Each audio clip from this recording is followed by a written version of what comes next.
Bueno, seguimos con el programa y ahora os voy a hablar de lo que es el fallo de la maduración de la fístula, la visión quirúrgica de qué podemos hacer cuando una fístula no madura.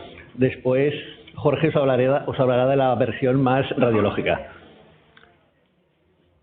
Bueno, en primer lugar, cuando nosotros realizamos un acceso vascular, cuando nosotros hacemos una anastomosis arteriovenosa para conseguir un acceso vascular, lo que queremos es que aumente el flujo a nivel de la vena y que aumente el diámetro a nivel de la vena.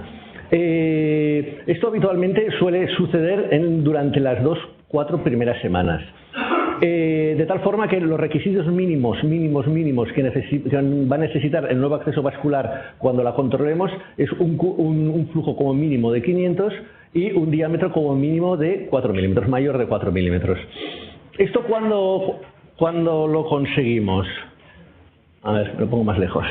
¿Esto cuándo lo conseguimos? En principio, desde el momento, justo el momento que hacemos la anastomosis, justo cuando desclampamos lo que es la arteria, el flujo a nivel de la vena empieza a aumentar. Empieza a aumentar además de forma muy rápida. Durante las primeras 24-48 horas el flujo ya se calcula que llega a un 60% del flujo total que tendrá el acceso vascular. Este inicio es bastante rápido y durante las primeras semanas pues sigue aumentando y después ya se estabiliza. Se estabiliza aproximadamente entre las 2-4 semanas, que es lo que pongo aquí. Por eso el control, ¿cuándo se tendría que hacer el control del acceso vascular para ver si la fístula ha madurado o no ha madurado? Esto, cuando estuvimos haciendo las guías, fue una cosa un poco debatida. Según qué guías se recomendaban a partir de las 6 semanas y nosotros cuando hicimos la redacción de las guías clínicas consideramos priorizar sobre todo lo que era la precocidad en el tratamiento y en el diagnóstico y en el tratamiento, y por eso pusimos control entre 4 y 6 semanas, siendo quizá más recomendable sobre el mes aproximadamente, sobre las 4 semanas después de realizarse el acceso vascular. Entonces, ¿cómo diagnosticamos un acceso vascular inmaduro? Pues sobre todo por la exploración física. En el momento del control a las 4 o 6 semanas, la exploración física nos va a decir si de entrada si el acceso está maduro o no está maduro. Este cuadro está sacado de las guías clínicas, ya lo podréis consultar en las guías clínicas, que es un poco los signos exploratorios que tenemos ante una fístula madura. Una fístula madura va a ser una vena muy fácilmente compresible, con un buen thrill en la anastomosis y a lo largo de todo el trayecto, y al elevar lo que es la extremidad vamos a ver que la vena se colapsa. Si una fístula no madura y sospechamos una estenosis justaanastomótica, lo que vamos a ver es un pulso prominente a nivel de la anastomosis, un pulso de lo que nosotros llamamos de lucha, con un thrill disminuido, y de la anastomosis proximalmente en la vena, pues vamos a ver que tiene un escaso desarrollo de la vena.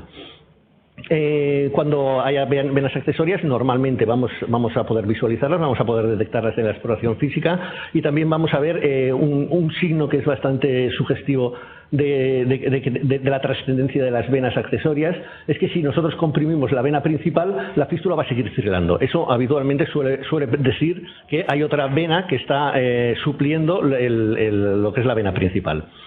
Y por último, cuando tengamos una estenosis de la vena proximal, lo que veremos es sobre todo lo que es el trayecto de la vena, pues hiperpulsátil, y al elevar la extremidad, desde luego, no se nos va a colapsar la fístula.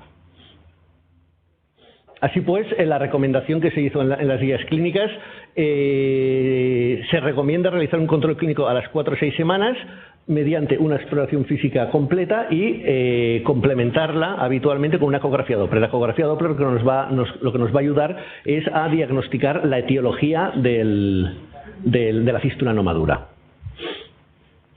Así pues, ¿cuál es la causa? ¿Qué posibles causas podemos tener detrás de una fístula no madura? En primer lugar, y la causa quizá más frecuente, es la estenosis justaanastomótica. Esto es un poco igual que lo que veíamos ayer en el caso de las fístulas ya maduras que desarrollaban una estenosis. Esto, en principio, el curso va a ser parecido. Es la causa más frecuente, se suele dar a nivel de la a nivel de la anastomosis, y lo que comentábamos ayer, pues su etiología es por el estrés que provoca la nueva anastomosis. En cuanto a las venas accesorias, también aquí la verdad se debate bastante el papel de lo que son las venas accesorias en la fístula no madura. Lo que sí que es cierto es que están presentes en el 46% de las fístulas no maduras. Vamos a hallar venas dilatadas, que pueden estar asociadas o no a estenosis centrales. Luego ya hablaremos un poco más detalladamente sobre las venas accesorias.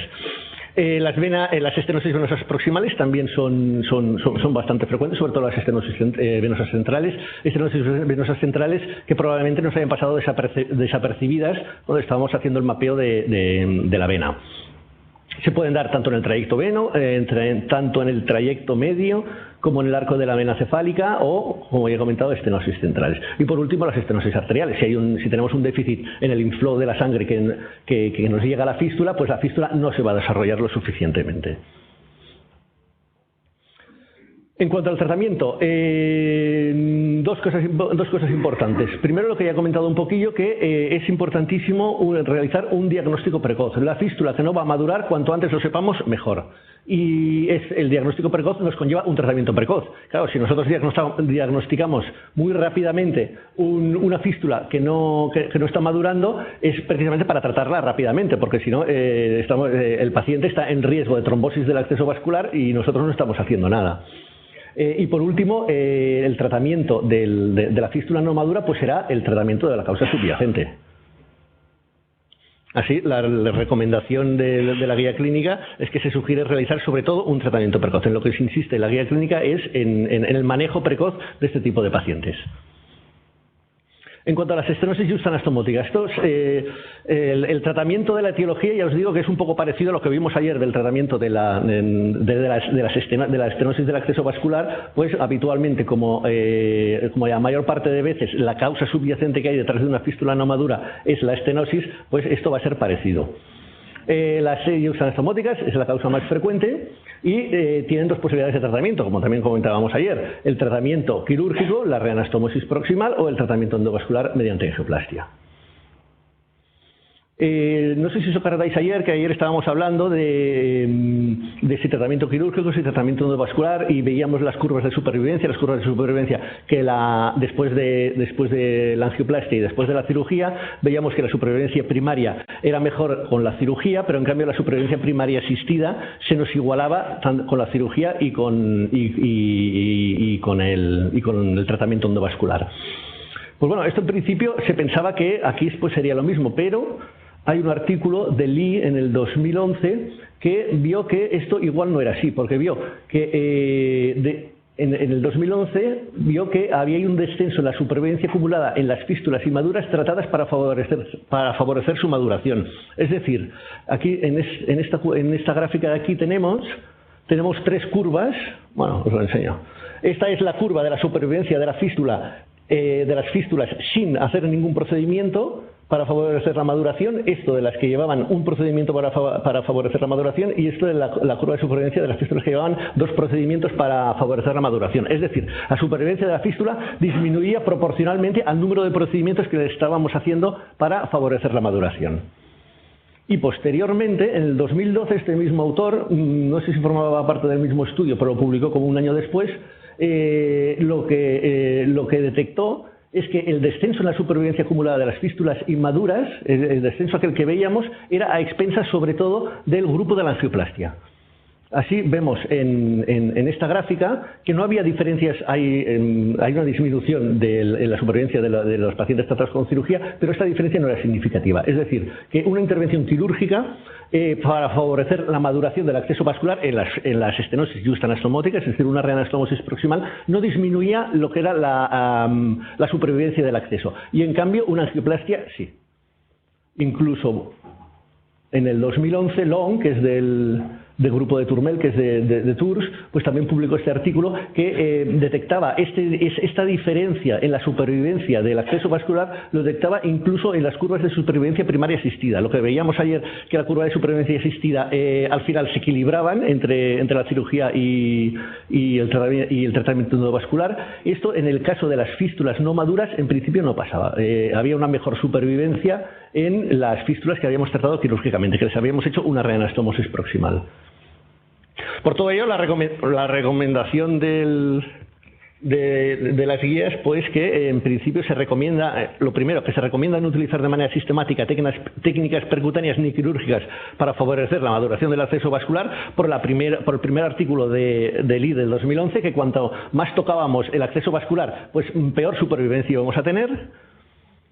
Y en segundo lugar, pues que se sugiere que la opción quirúrgica sea la primera opción de tratamiento. En cuanto al tratamiento del resto de causas que nos pueden provocar la fístula, del resto de estenosis que nos pueden provocar una fístula madura, tanto las estenosis del trayecto medio como las del arco de la vena cefálica, como las estenosis venosas centrales, esto en principio no cambia con respecto al tratamiento de la estenosis de la fístula ya madura. Con lo cual, la recomendación es de angioplastiar el resto de casos, de estenosis en las fístulas no maduras. Exceptuando en las estenosis yustanastomóticas sí que se recomienda el tratamiento quirúrgico de primera opción, y en el resto de estenosis el tratamiento endovascular. Y en cuanto a las estenosis arteriales, pues un poco también lo que vimos ayer. Las estenosis arteriales en principio se pueden tratar de las dos maneras. Se pueden tratar quirúrgicamente, interponiendo, haciendo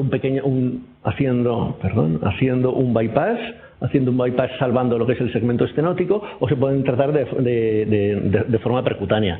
Percutáneamente eso es menos invasivo, tiene una buena tasa de éxito de procedimiento, con lo cual de entrada sería el tratamiento de elección. Lo que pasa que, claro, la evidencia en este caso es muy escasa. O sea, la evidencia de tratar fístulas inmaduras con estenosis arteriales para favorecer la maduración es muy escasa. De hecho, no hay ninguna serie que hable de tratamiento quirúrgico para tratar este cuadro, y de tratamiento percutáneo solo hay dos series, solo hay dos publicaciones, una de Turmel de 2001 y otra del 2009. Que tiene unos buenos resultados. Lo que pasa es que simplemente lo que habla es de las de angioplastias en lo que son troncos distales, angioplastias de arteria radial. Y entonces, claro, hay que pensar que tiene una relativa alta tasa de complicaciones, pero también pienso yo que es bastante en relación a que son unos troncos distales que tienen más posibilidad de complicación. Por todo ello, se sigue recomendando la angioplastia se sigue sugiriendo la angioplastia para el tratamiento de las estenosis arteriales cuando estén provocando una inmadurez del acceso vascular. Sigamos. La otra causa principal de fallo en la maduración de la fístula es la presencia de las venas accesorias. De esto sabemos que están presentes en el 46% de las fístulas no maduras. Es una cosa muy frecuente que nos encontramos en una fístula no madura. Pueden estar asociadas o no a estenosis de las venas proximales. Suelen estar con relativa frecuencia asociadas a estenosis de las venas proximales.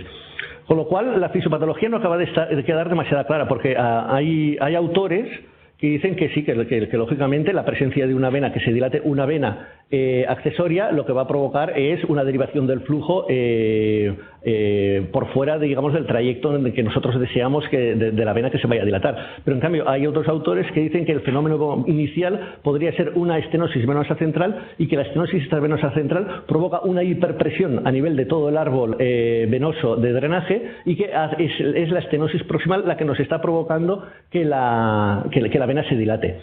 De todas maneras, por lógica, en la mayor parte de casos que estamos indicando una intervención para favorecer la maduración del acceso vascular, pues se suelen tratar también lo que son las venas accesorias. Incluso hay algún artículo en el que compararon un grupo tratado simplemente con angioplastia de la estenosis central, y en un grupo, y en otro grupo que trataron hicieron angioplastia de la estenosis central y también hicieron la ligadura de las venas accesorias, y parece ser que los resultados eran mejores en este segundo grupo. O sea que probablemente sí que tengan un rol en lo que es la fisiopatología de la fístula no madura. En cuanto al tratamiento, el tratamiento de las venas accesorias, pues son dos, básicamente: tratamiento quirúrgico o endovascular. El tratamiento quirúrgico puede ser la desconexión quirúrgica normal, con una incisión normal, o lo que es la ligadura percutánea, que simplemente, digamos, es hacer una incisión un poco más pequeña, ¿vale? Se marca con el Doppler lo que es la lo que es la colateral y se hace una mini incisión y entonces se pasa una ligadura y es una intervención mínimamente invasiva que se puede hacer con anestesia local. Los resultados son similares. El tratamiento endovascular sería mediante la colocación de coils, ¿vale? Los resultados son similares. Los tratamientos percutáneos tienen menor invasividad, es decir, entre una microincisión de estas y una punción, la verdad, clínicamente no hay demasiada diferencia. Los resultados son similares. Los coils se considera que el gasto económico de la colocación de coils es mayor que la de una simple ligadura con anestesia local. Con lo cual, en principio, todo y que hay discusión, ahora estamos hablando con Jorge, pero en principio el tratamiento de elección sería quirúrgico. De todas maneras, también esto está muy condicionado por el tema de si hacemos alguna técnica asociada. Es decir, si por ejemplo tenemos, que es la mayor parte de casos, una estenosis venosa central junto con la presencia de venas accesorias, pues en el mismo procedimiento que estás tratando la estenosis, que estás angioplastiando la estenosis venosa central, pues puedes plantearte también el colocar coils en lo que son las venas accesorias. Y esto es un poco lo que recoge la recomendación.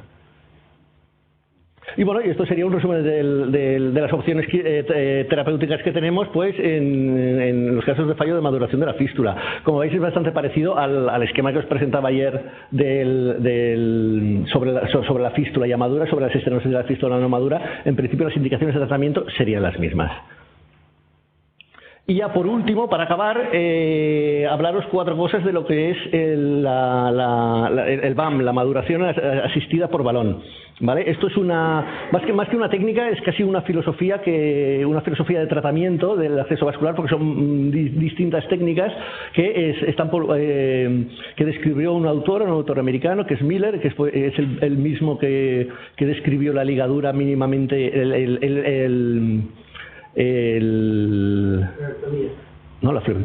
la flebectomía no, el banding, que no me salía la palabra, el banding mínimamente invasivo. El mismo que describió el banding mínimamente invasivo, pues describió también lo que es el BAM. Entonces, la hipótesis de trabajo del BAM es que lo que se intenta con el BAM es la rotura deliberada de la estructura de la pared venosa. Se hace una angioplastia de la vena de salida, pero intentando romper la vena. ¿Para qué? Para, justo en el momento de romper la vena, el tejido intersticial de alrededor lo que nos va a hacer va a ser contener lo que es la pérdida hemática que habría. Y entonces ello lo que va a conseguir es, al desestructurar completamente la pared de la vena, va a aumentar el calibre de lo que queda de vena por efecto de la presión del inflow. Eso va a provocar a la larga una fibrosis cicatricial alrededor de los restos de vena, y al final teóricamente lo que conseguiríamos es la formación de un vaso de tejido fibroso con ausencia de hiperplasia intimal, porque en principio sería simplemente un tubo de colágeno prácticamente inerte. Bueno, y esto es la filosofía del cuadro. Después hay varios procedimientos que están englobados dentro de lo que sería el BAM, como por ejemplo puede ser el acortamiento del periodo de maduración mediante la angioplastia forzada. La angioplastia forzada, es decir, paciente que le hacemos una fístula y que está a punto de entrar en diálisis, pues para qué esperar 4 o 6 semanas, le angioplastiamos la fístula y a la semana o a los 10 días podemos intentar la colocación precoz del acceso. En segundo lugar, el flow rerouting, que es decir, si las venas que nosotros deseamos que se vayan a dilatar, las venas del trayecto anatómico, no se nos dilatan y en cambio se nos dilatan otras colaterales, pues intentar pasar una guía por lo que es el trayecto normal y angioplastiar todo el trayecto normal de retorno venoso, incluso repermeabilizando segmentos venosos que no estén permeables. Segmentos cefálicas, segmentos de vena cefálica que no estén permeables, pues intentar repermeabilizarlos y angioplastiarlos. Otro procedimiento también asociado es, sobre todo en pacientes que tienen fístulas profundas de diámetro más o menos normal. Entonces, en vez de superficializarla, lo que vamos a hacer es extradilatarla. La dilatamos a 8 o 10 milímetros o más. Aunque se rompa, no pasa nada porque ya es lo que estamos buscando, y con esto, al tener una vena más gordota, pues será más fácil pincharla. Sin superficializarla, lo que hacemos es hacer la vena más gorda para que sea más fácil pincharla. Después, este otro procedimiento no acabo yo de entenderlo muy bien, que es el reforzamiento de la pared del vaso mediante angioplastia. Es decir, en pacientes que hacen muchos hematomas y tienen la fístula muy superficial, pues intentar hacer la angioplastia rompiendo la vena para conseguir una fibrosis junto con la piel para evitar que se formen hematomas. Es decir, fusionar lo que es la pared del tubo este que comentábamos de colágeno con la pared de la piel, con lo que es la piel.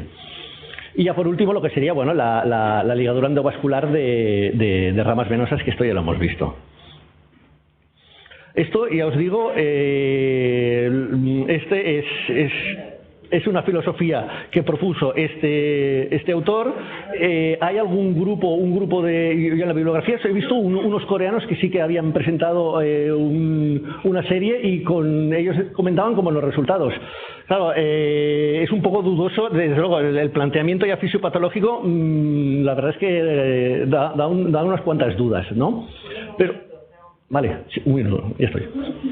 Entonces, resumiendo, con el BAM se intenta la rotura deliberada de la integridad de la pared venosa, lo que para que repetir una angioplastia agresiva sobre el territorio venoso. En la serie que presenta Miller, el promedio de procedimientos era de 15 procedimientos por año, que es muy elevado. La ventaja que tiene es que no necesitamos unas venas buenas, porque simplemente necesitamos una vena y entonces ya la angioplastiaremos, ya la dilataremos y ya la romperemos. Inconvenientes, pues que lógicamente uno cabe pensar que la vena se va a reendotelizar y eso nos puede provocar una hiperplasia intimal y una nueva estenosis. Después el gasto sanitario, que representan tantos procedimientos al año, y después la morbilidad. Es decir, normalmente cuando estamos intentando hacer un procedimiento, nosotros lo que intentamos es evitar los problemas, y con este sistema lo que hacemos es ir a buscar los problemas, es ir precisamente a fracturar el vaso. Y entonces, ya por último, comentaros un par de artículos sobre esto, si estáis interesados. Este es el artículo original de Miller, ¿vale?, donde explica sobre la fisiopatología, la hipótesis de trabajo y sus resultados. Y este es otro artículo de un biólogo celular muy especializado en el tema de accesos vasculares, probablemente la mayor autoridad, que es Roy Chowdhury, en el cual, digamos, como que desautoriza un poco lo que es el procedimiento inicial. Pero bueno, si podéis leerlo, es muy interesante, sobre todo este segundo artículo es muy interesante. Bueno, en cuanto a las guías que hemos recomendado en este caso no hay ninguna recomendación estricta, es decir, las guías no toman partido ni por una cosa ni por la otra. Las guías sobre todo se ciñen sobre todo al artículo de Lee, que demuestra que cuantas más intervenciones disminuye la supervivencia del acceso, y entonces recomienda no utilizar de manera sistemática técnicas percutáneas ni quirúrgicas para favorecer la maduración del acceso vascular. Es decir, en principio sería contrario a lo que sería hacer un BAM, digamos, de manera libre y a todos los pacientes y de forma sistemática, pero directamente no lo comenta. Bueno, y esto sería todo. Muchas gracias.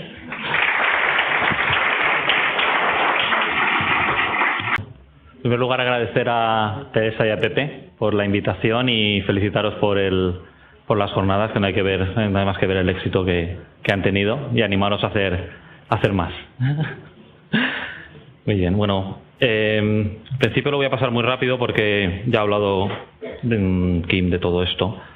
Todos sabéis lo que es una fístula inmadura, los requisitos, y bueno, estamos todos de acuerdo en que todos preferimos una fístula nativa, pero en su principal problema es el alto riesgo de fallo primario, entre ellos la trombosis inmediata y el fracaso de la maduración.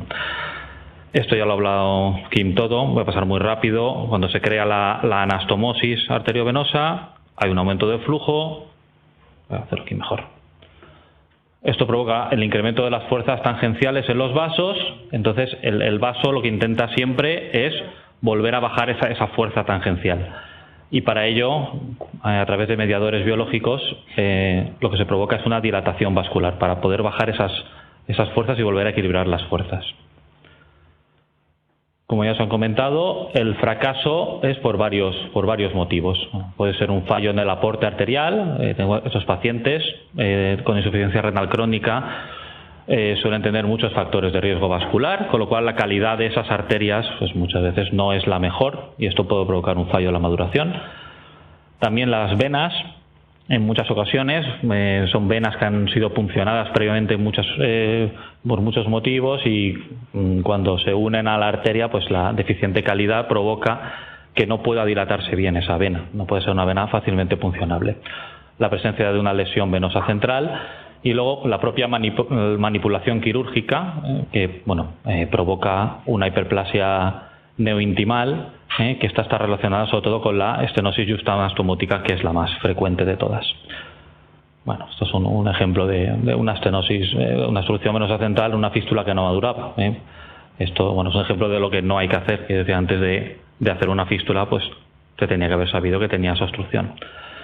Los organizadores me enviaron una serie de preguntas clínicas, algunas están recogidas en las guías, sobre todo estas primeras, y alguna, como esta tiene trampa y no estaba en la guía. Yo me puse a buscarla y no la encontré. Bueno, vamos a ir viendo una a una. El cronograma de actuación, os voy a hablar de lo que hacemos en el hospital y más o menos luego lo que dice la guía. Cuando se crea el acceso vascular, a las 4 semanas se hace una exploración física. Esa exploración física, como ya os he contado Kim, en base a inspección, a palpación. En la práctica, esa exploración física muchas veces se hace en la propia enfermería de diálisis, que es la que, viendo y tocando la fístula, ya te dice esto va a ir bien o no va a ir bien. Según la exploración física tendremos una FAB madura, sobre la que se podrá iniciar hemodiálisis, o una FAB inmadura, en lo cual lo que realizamos es una ecografía Doppler inmediatamente y sobre esa ecografía Doppler un tratamiento precoz. El objetivo de este cronograma es sobre todo esto, en realidad lo que buscamos no es detectar pronto una trombosis y hacerla corriendo o que la haga un cirujano o un radiólogo, lo que se busca es prevenir que el acceso se trombose. Y se hace un diagnóstico precoz también para hacer un tratamiento precoz. No te sirve nada diagnosticarlo precozmente una inmadurez de una fístula si luego no la vas a tratar precozmente.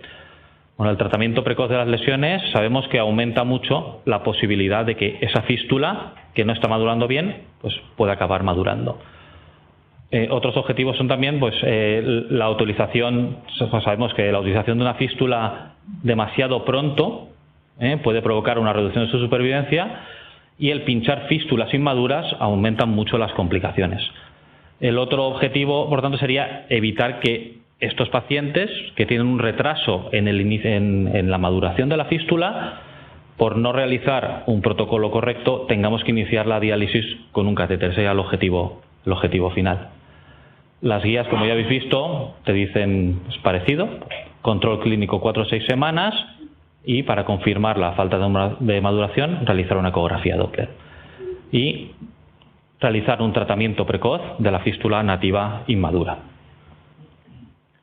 Este es un ejemplo de lo que no puede ser. Eso es una fístula inmadura que ya nos llega trombosada, es decir, ya no se detectó a tiempo la posible estenosis que tenía, llega trombosada, haces trombectomía y aquí aún se puede salvar, pero en ocasiones no se puede salvar y esto se pierde el acceso. La segunda pregunta nos hablaba de si la ecografía es la técnica de elección y qué nos aportaba para el diagnóstico de una fístula inmadura. Todos sabemos los factores positivos que tiene la ecografía. Tiene el problema principal, que es ser operador dependiente, que tiene una solución muy sencilla, que es aprender. Y lo que nos proporciona la ecografía es mucha sensibilidad y especificidad en el diagnóstico de una fístula inmadura, tanto con criterios morfológicos de diámetro de vena como de flujo. Lo que nos aporta es el estudio morfológico de la pared, el diámetro, te permite ver si tiene un aneurisma o todas las lesiones que pueda tener, fibrosis, edema después de la cirugía. Te detecta las estenosis y además te las localiza, y eso te puede guiar luego el tratamiento, es decir, puede decir si ese paciente tiene que ir al quirófano a una reanastomosis o tiene que ir a la sala de intervencionismo a hacerse una angioplastia. Se visualizan las colaterales, también las profundidades de las venas de drenaje, o sea, lo que es el diagnóstico del pseudo-delay. Ve si está trombosado total o parcialmente, y además nos proporciona no solo un estudio morfológico, sino también funcional. Y nos sirve, muy importante, de guía de punción de ese acceso, y en algunos casos incluso puede ser una guía de tratamiento. Se puede hacer el tratamiento asistido por la propia ecografía. El objetivo es evitar fistulografías innecesarias. Entonces, aquí tienes, por ejemplo, una ecografía con una arteria trombosada, pues aquí no hay que hacer nada más de diagnóstico, esto está diagnosticado, no tiene ningún sentido hacer una fistulografía. Aquí se ve de maravilla. Nosotros en una fístula inmadura, ¿cuándo hacemos una fistulografía? Pues en estos tres, cuando aparecen estas tres situaciones. Cuando hay una sospecha de lesión de vasos centrales, que además la vamos a tratar. Cuando en el Doppler nos han dicho que hay una estenosis vascular y es subsidiaria de que la tratemos con angioplastia, o en caso de que el Doppler, en una sospecha de fístula inmadura, nos diga que no hay lesión o que no es concluyente el estudio, creemos que es la única indicación de fistulografía diagnóstica. Hay una sospecha clínica claramente de que esa fístula no está madurando y el Doppler no ha encontrado ningún hallazgo. En ese caso, a nuestro modo de ver, sería el único en el que estaría indicada la fistulografía diagnóstica. Sobre el tratamiento, bueno, os decían si el tratamiento quirúrgico siempre en una fístula inmadura. Bueno, ya os ha contado Kim todo. En la estenosis justanastomóstica nosotros también enviamos al paciente a cirugía por todos los factores que ya os ha contado. Tiene también sus inconvenientes, la cirugía, sobre todo por el consumo venoso y en algunos casos la necesidad de requerir un catéter venoso central. El tratamiento endovascular nosotros lo utilizamos cuando hay que tratar estenosis venosas proximales, estenosis venosas centrales, estenosis arteriales y en caso de la justanastomótica, cuando por motivos organizativos o cualquier otro motivo no se puede hacer la cirugía precozmente, es decir, las guías te dicen que es mejor una reanastomosis, pero si se hace precozmente. No sirve de nada si se tiene que hacer dentro de un mes, porque podemos no tener fístula, puede haber llegado a la trombosis. O en caso de que hubiera un inicio urgente de hemodiálisis y la técnica quirúrgica que fuera necesaria no permitiera la función de la misma y hubiera que implantar un catéter. En ese caso sí que hacemos nosotros tratamiento endovascular. Bueno, esa es pues una típica estenosis venosa con buena solución con la angioplastia, estenosis crítica aquí central en el tronco innominado que se trata con angioplastia. Esto es una estenosis aquí justanastomótica, una fístula inmadura. Se trata, mejora y fijaros a los 2-3 meses, pues esto es un problema muy típico cuando haces angioplastia justanastomótica en una fístula inmadura. A los 2-3 meses hay una alta tasa de restenosis y hay muchas restenosis precoces. Vuelves a tratarlo, vuelves a dilatarlo, queda bien y a los 2-3 meses estamos igual. De forma que la guía efectivamente te deja claro que la estenosis justanastomótica, la primera opción es la opción quirúrgica, recomendando la angioplastia tanto para estenosis venosas como para estenosis arteriales. Sobre esta pregunta que nos hacían en pacientes que están con insuficiencia renal crónica sin hemodiálisis, están en prediálisis, si se podía hacer un tratamiento endovascular, ¿qué pasaba con el contraste yodado? Bueno, hay muy poca evidencia sobre esto, muy poca. Yo he estado buscando y no hay ningún estudio potente que hable sobre el tema. He encontrado 2 artículos. Este es del 2005, no habla de tratamiento endovascular, pero sí del uso del contraste en estos pacientes. Era sobre un mapeo venoso con flebografía, 25 pacientes, entre 10 y 20 centímetros cúbicos, y midieron la tasa de filtrado glomerular. Bueno, fueron que a los 2 días no había ningún caso de nefropatía inducida por el contraste, y a las 4 semanas uno de esos 25 pacientes entró en diálisis. El otro artículo, que este sí que habla de tratamiento percutáneo usando contraste yodado, había 29 pacientes con fístulas inmaduras se hizo midiendo la creatinina sérica con un incremento, ellos calculaban un incremento del 25% en la creatinina. Se usaba baja dosis de contraste, la media es, aquí la veis, 7,8 centímetros cúbicos por procedimiento, y los resultados, estos son: a los 2 días un 4% de nefropatía por contraste, una semana también 4%, y ninguno de esos 29 pacientes requirió diálisis luego posteriormente. Nosotros, la verdad es que en nuestra experiencia sí que hemos hecho casos, y la verdad es que lo que haces es usar dosis muy baja de contraste, diluyes mucho el contraste y lo usamos solo para el tratamiento. Es decir, el diagnóstico viene ya hecho por la ecografía y ya sabes dónde está la estenosis, entras, marcas con un poquito de contraste dónde está la lesión, dilatas y un poquito de contraste. Entonces hemos hecho muchos pacientes con 6 centímetros cúbicos de contraste, con 5, y bueno, el seguimiento después por la unidad de diálisis y por nefrología no ha habido ninguna incidencia de nefropatía. ¿Vale? Otro tema es cuándo realizarlo en estos pacientes. Hay algunos que abogan por esperar a que esté cercano el momento del inicio de la diálisis para hacer esto, pero claro, si te esperas mucho y la fístula no acaba de madurar, también te arriesgas a que luego no tengas acceso vascular. Entonces nosotros, en realidad, teniendo en cuenta la dosis tan baja de contraste, si se detecta una fístula inmadura... Sí, ya estoy acabando. Si detectamos una fístula inmadura que está en prediálisis, la tratamos exactamente igual que si no estuviera en prediálisis. Tenemos alguna alternativa, que es hacer un tratamiento con guía ecográfica, es decir, hacer una angioplastia ecoguiada, o en algunos, yo no tengo ninguna experiencia, pero en algunos sitios se puede hacer con CO2. Y luego la última pregunta nos hablaba de las colaterales. Bueno, ya os ha contado Kim esto. Yo estoy de acuerdo con él. Casi siempre están asociadas a estenosis venosas proximales, y cuando trata la estenosis venosa suele haber una mejoría. En caso de que haya que hacerlas, nosotros no hacemos embolización con coils. Pensamos que tiene un coste elevado y desproporcionado, y que una ligadura quirúrgica es técnicamente muy sencillo y mucho más barato. Entonces, aquí podéis ver pues el típico caso de una estenosis y muchas ramitas saliendo. Tú tratas la estenosis y desaparecen prácticamente todas las colaterales. Esto es nuestra experiencia con esto.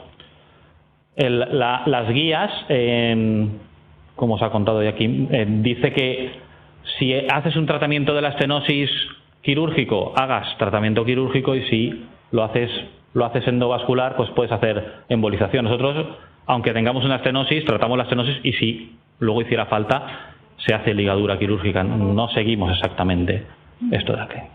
Bueno, esto es todo. Bueno, lo primero, buenos días. Lo segundo, dar las gracias a haberme invitado a esta jornada. Y lo tercero, felicitar a todos, porque realmente han sido con mucho éxito. A mí me ha tocado este tema de estenosis de las fístulas de diálisis, que lo que vamos a hacer es ya afianzar conceptos, porque se han dicho pues casi todo, ¿no? Pero bueno, vamos a ver una de las cosas, ¿no? La evaluación de la fístula de forma regular, es decir, estar pendiente de una fístula que se ha hecho, reduce la trombosis y mejora la permeabilidad. A ver, espera, porque se me está cayendo. ¿Sí? ¿Sí? ¿Se me oye bien? Vale. Entonces hay un estudio que dice que, bueno, que esto pues que es un estudio aleatorizado, que dice que esto es así y es verdad. Es decir, tenemos que cuidar las cosas que hacemos. Eso es de cajón. ¿Qué tipos de estenosis tenemos en las fístulas? Esto lo leéis, esto es lo que hemos dicho todos, están las arteriales, a nivel de la anastomosis, y luego todas las estenosis venosas que pueden aparecer hasta que se llega al corazón. Vale, esto no lo vamos a repetir, se ha dicho en muchas charlas. Bueno, una de las cosas más importantes, la preparación preprocedimiento. Esto parece una tontería, pero es de las cosas más importantes, por lo menos es mi experiencia, ¿no? ¿Para qué todo esto?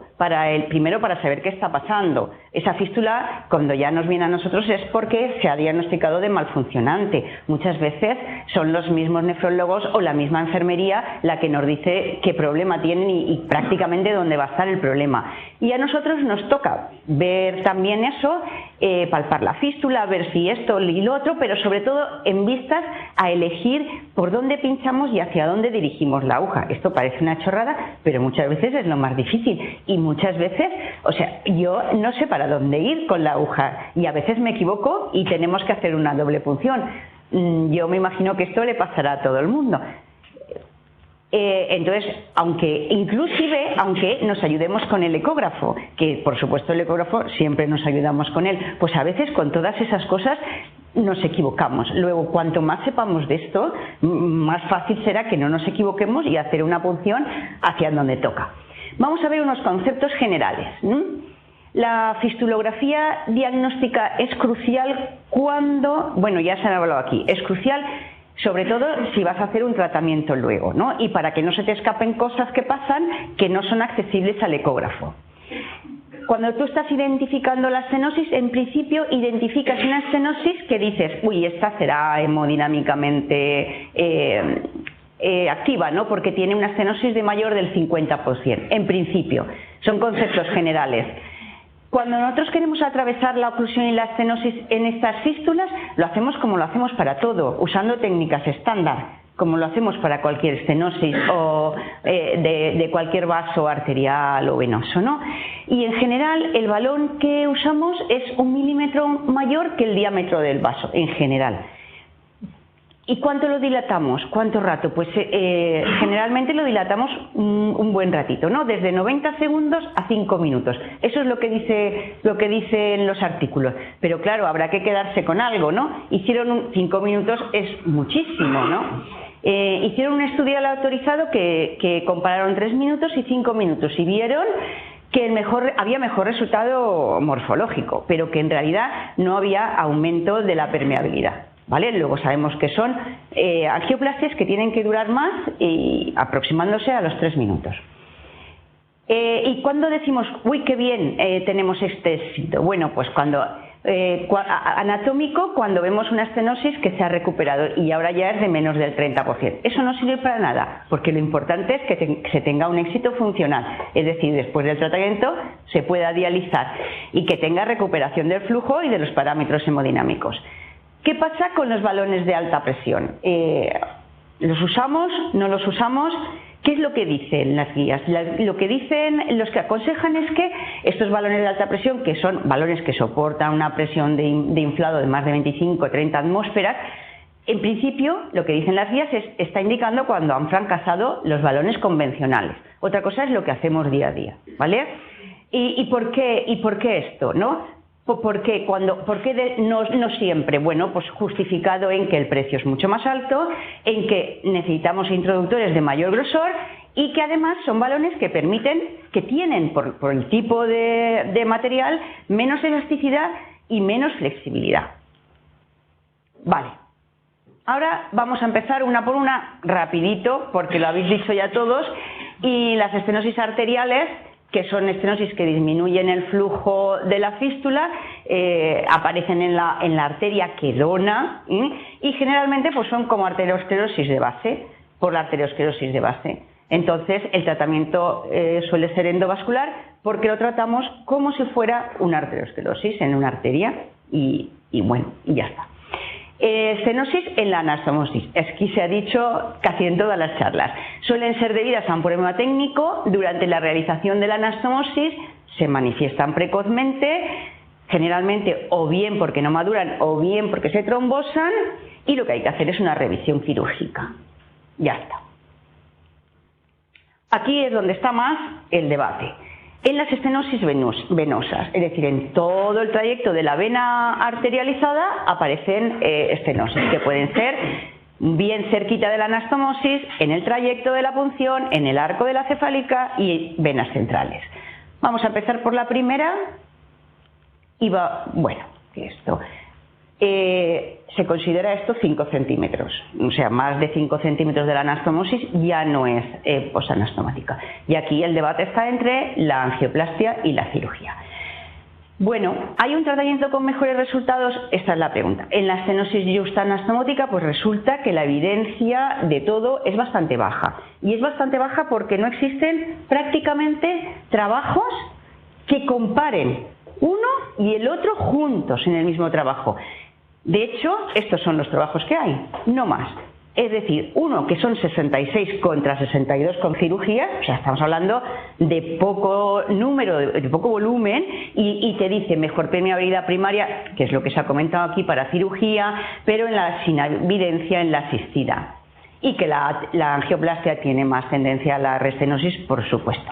Y otro estudio retrospectivo de 43 de angioplastia versus 21 de cirugía. Estamos hablando de miserias. Similar permeabilidad primaria y asistida. Ya está, esto es lo que hay. Porque a partir de ahí el resto de estudios lo que dice es lo que yo hago y los resultados que yo tengo, tanto si son quirúrgicos como si son endovasculares.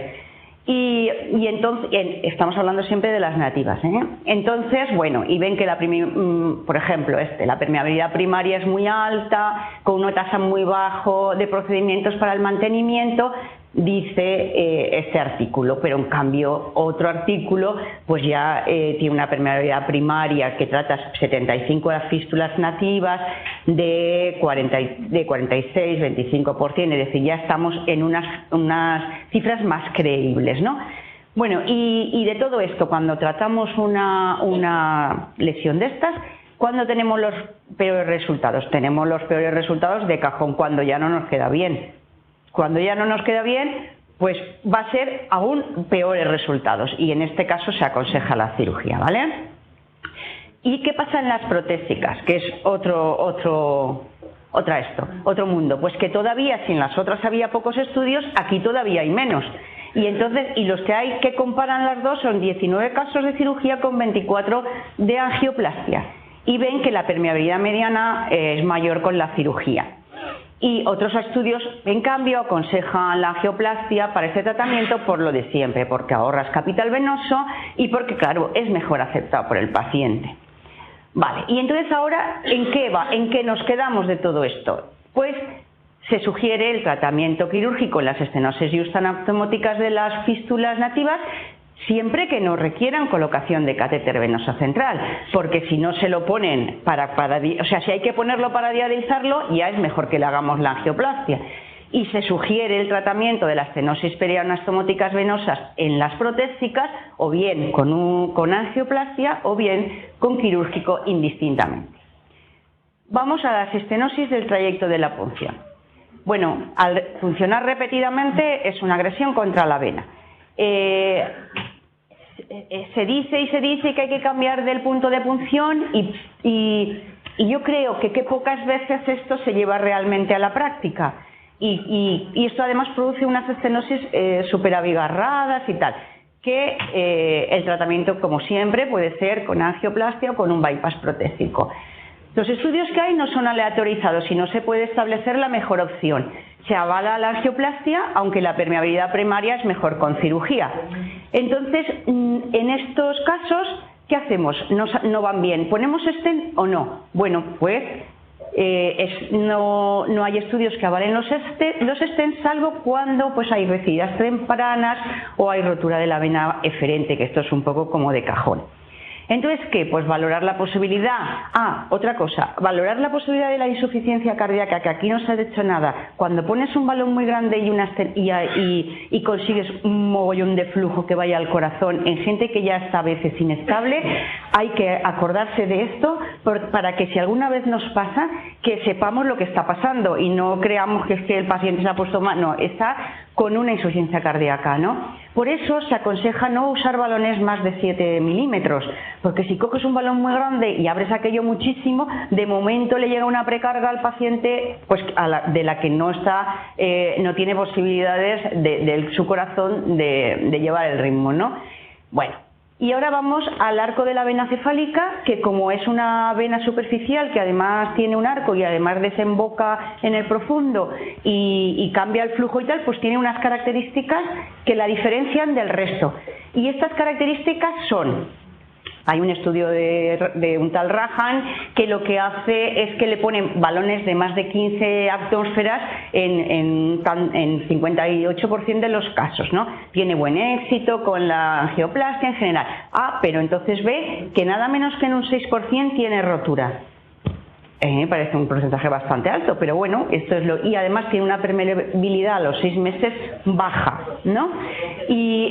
Y entonces aquí, ojo, porque hay que acordarse que esta vena es diferente y en la angioplastia en estas venas se desaconseja de hacer con balones de alta presión porque puede romperlas. Tienen peor respuesta al tratamiento, tienen mayor índice de recidiva y tienen mayor índice de complicaciones. Luego aquí la efectividad nuestra es más baja. ¿Vale? Pues entonces, ¿qué? Pues ponemos stents, ¿no? Pues, ¿qué es una posibilidad? Pues no, tampoco, porque tienes riesgo de comprometer la vena axilar. Si el stent lo metes ya en las centrales, pues estás empeorando la situación. Y además el stent, con los estudios que hay, no se ha demostrado que aumente la permeabilidad. Y por fin ya las estenosis venosas centrales. Ya acabo, ¿no? Muchas veces sabemos por la exploración que el paciente tiene una estenosis venosa central porque tiene una cantidad de colaterales que se ven a simple vista. Y esto da lugar a una hipertensión venosa. Cuando esto también se ha comentado, muchas veces todo esto pasa y si haces la historia, el paciente ha llevado vías venosas centrales por lo que sea, no hace falta que sean para diálisis, por lo que sea en algún momento de su vida. Tanto así como el 90%, es nada desdeñable. Y aquí solamente hay que tratar si son sintomáticas. O sea, tú puedes ver ahí una estenosis en la venografía súper hermosísima, pero si el paciente no tiene ningún problema, esas estenosis no se deben de tratar. Y eso está avalado por un estudio donde en pacientes asintomáticos con unas estenosis superfloridas se pusieron a tratarlos con angioplastia. Y entonces vieron que un 28% que no se trató de esos pacientes permanecieron asintomáticos, pero en cambio de los que se trataron, un porcentaje, un 8%, empeoraron. No es que mejoraron, es que empeoraron. Luego, ojo con tratar las cosas que no son sintomáticas. Y el tratamiento de elección entonces aquí, ¿qué es? Es la angioplastia. Las tasas de éxito pues son altas. La permeabilidad pues es tan dispar como dependiendo del trabajo que cojamos, ¿no? Y aquí hay que poner stents.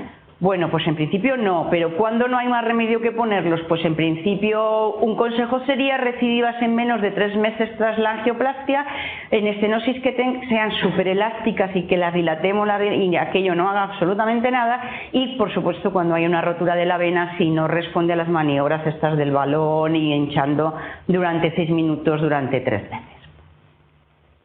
Y esto que hemos acabado, pues yo había, bueno, por el consejo de Teresa, para el debate de qué podemos hablar, cómo tratamos el día a día, ¿no? Todo eso está muy bien, pero ¿qué hacemos? Las estenosis justaanastomóticas las tratamos o no, o las dejamos para cirugía. Incluso las estenosis de la anastomosis, que está todo el mundo tan claro que tiene que ser cirugía, ¿qué es lo que hacemos? Y otra cosa que no se ha hablado aquí, ¿ponemos heparina?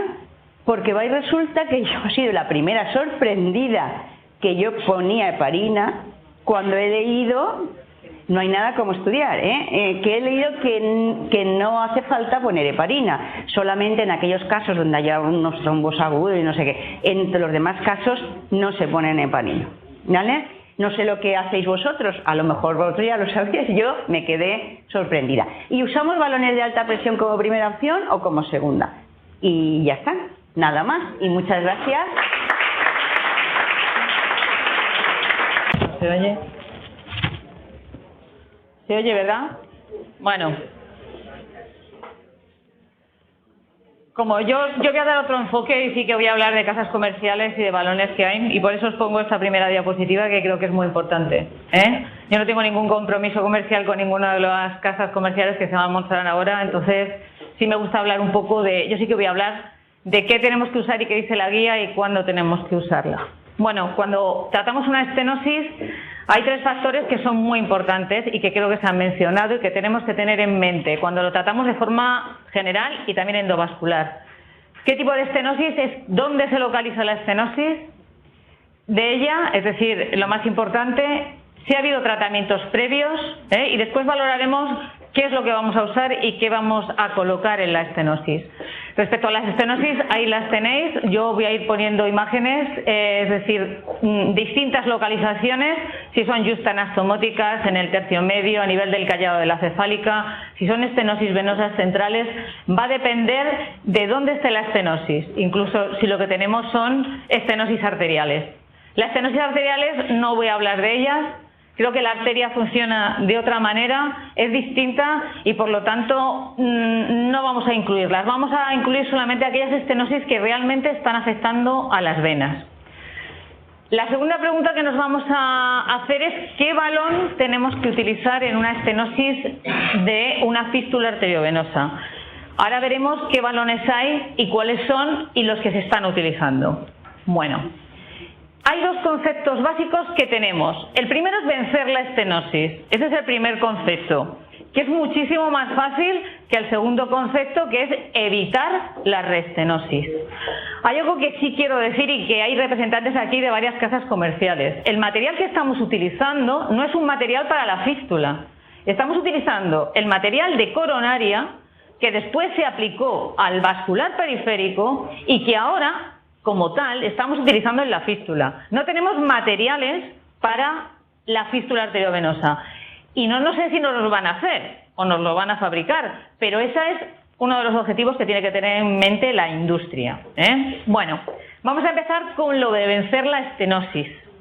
¿Qué es lo que vamos a utilizar? Bueno, pues tenemos en principio el balón convencional. Para aquellos que no os dedicáis al endovascular, un balón convencional es un balón que se dilata con una jeringa de inflado a una presión determinada inferior a 15-16 atmósferas de presión, que además es más flexible, es bastante más barato y tiene otro concepto en los que nosotros estamos utilizando, que usa una guía de mayor calibre, que es una guía de 0,35 y que es más fácil de utilizar.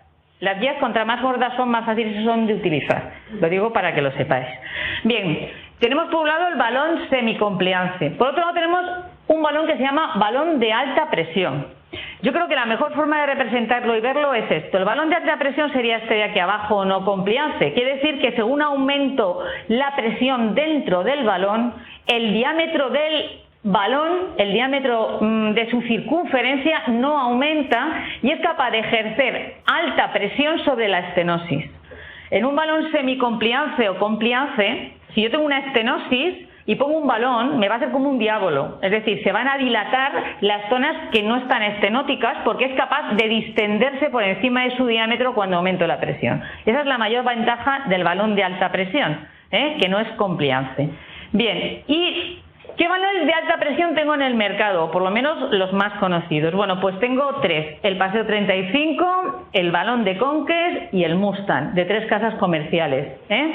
Todos tienen ventajas y todos tienen inconvenientes.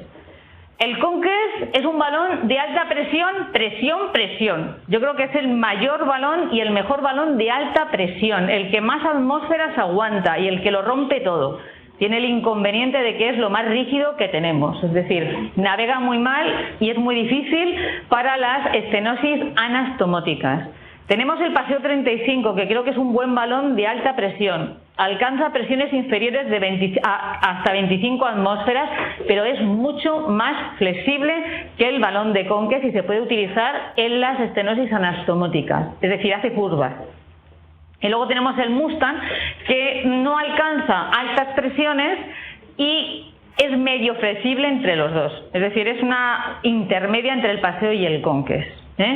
Bien, estas son las características de los balones de alta presión, que no son compliance, que tiene una mayor presión de inflado, que sirven para tratar aquellas estenosis que no son capaces los balones compliance, pero normalmente tienen mayor perfil, menor flexibilidad y son más caros. Normalmente, no todos. Tenemos un balón de alta presión, además el único, que es de la casa Bar, y no me importa decirlo, que es el Atlas, que es el único balón de alta presión para estos diámetros. Es capaz de alcanzar 12 atmósferas, que es muchísimo para diámetros de 24 y 26 milímetros. Es decir, es el balón que hay que utilizar cuando una estenosis central no nos responde a un balón semi-compliance. Bueno, otro que la doctora Ferrer no ha comentado, otro mecanismo que tenemos es el que se llama el cutting balón. Son balones de corte. Los balones de corte, todos los que tenemos, están casi como diseñados de los que se usan en coronaria o en periférico para utilizarlos nosotros. No hay ninguno que vaya por una guía de 0,35. Todos van por guías de 0,14 o 0,18, lo que les hace mucho más complejos en su utilidad. Además, tienen un mayor perfil. Además son muy poco flexibles y normalmente tienen un coste muy elevado, próximo al coste de un stent.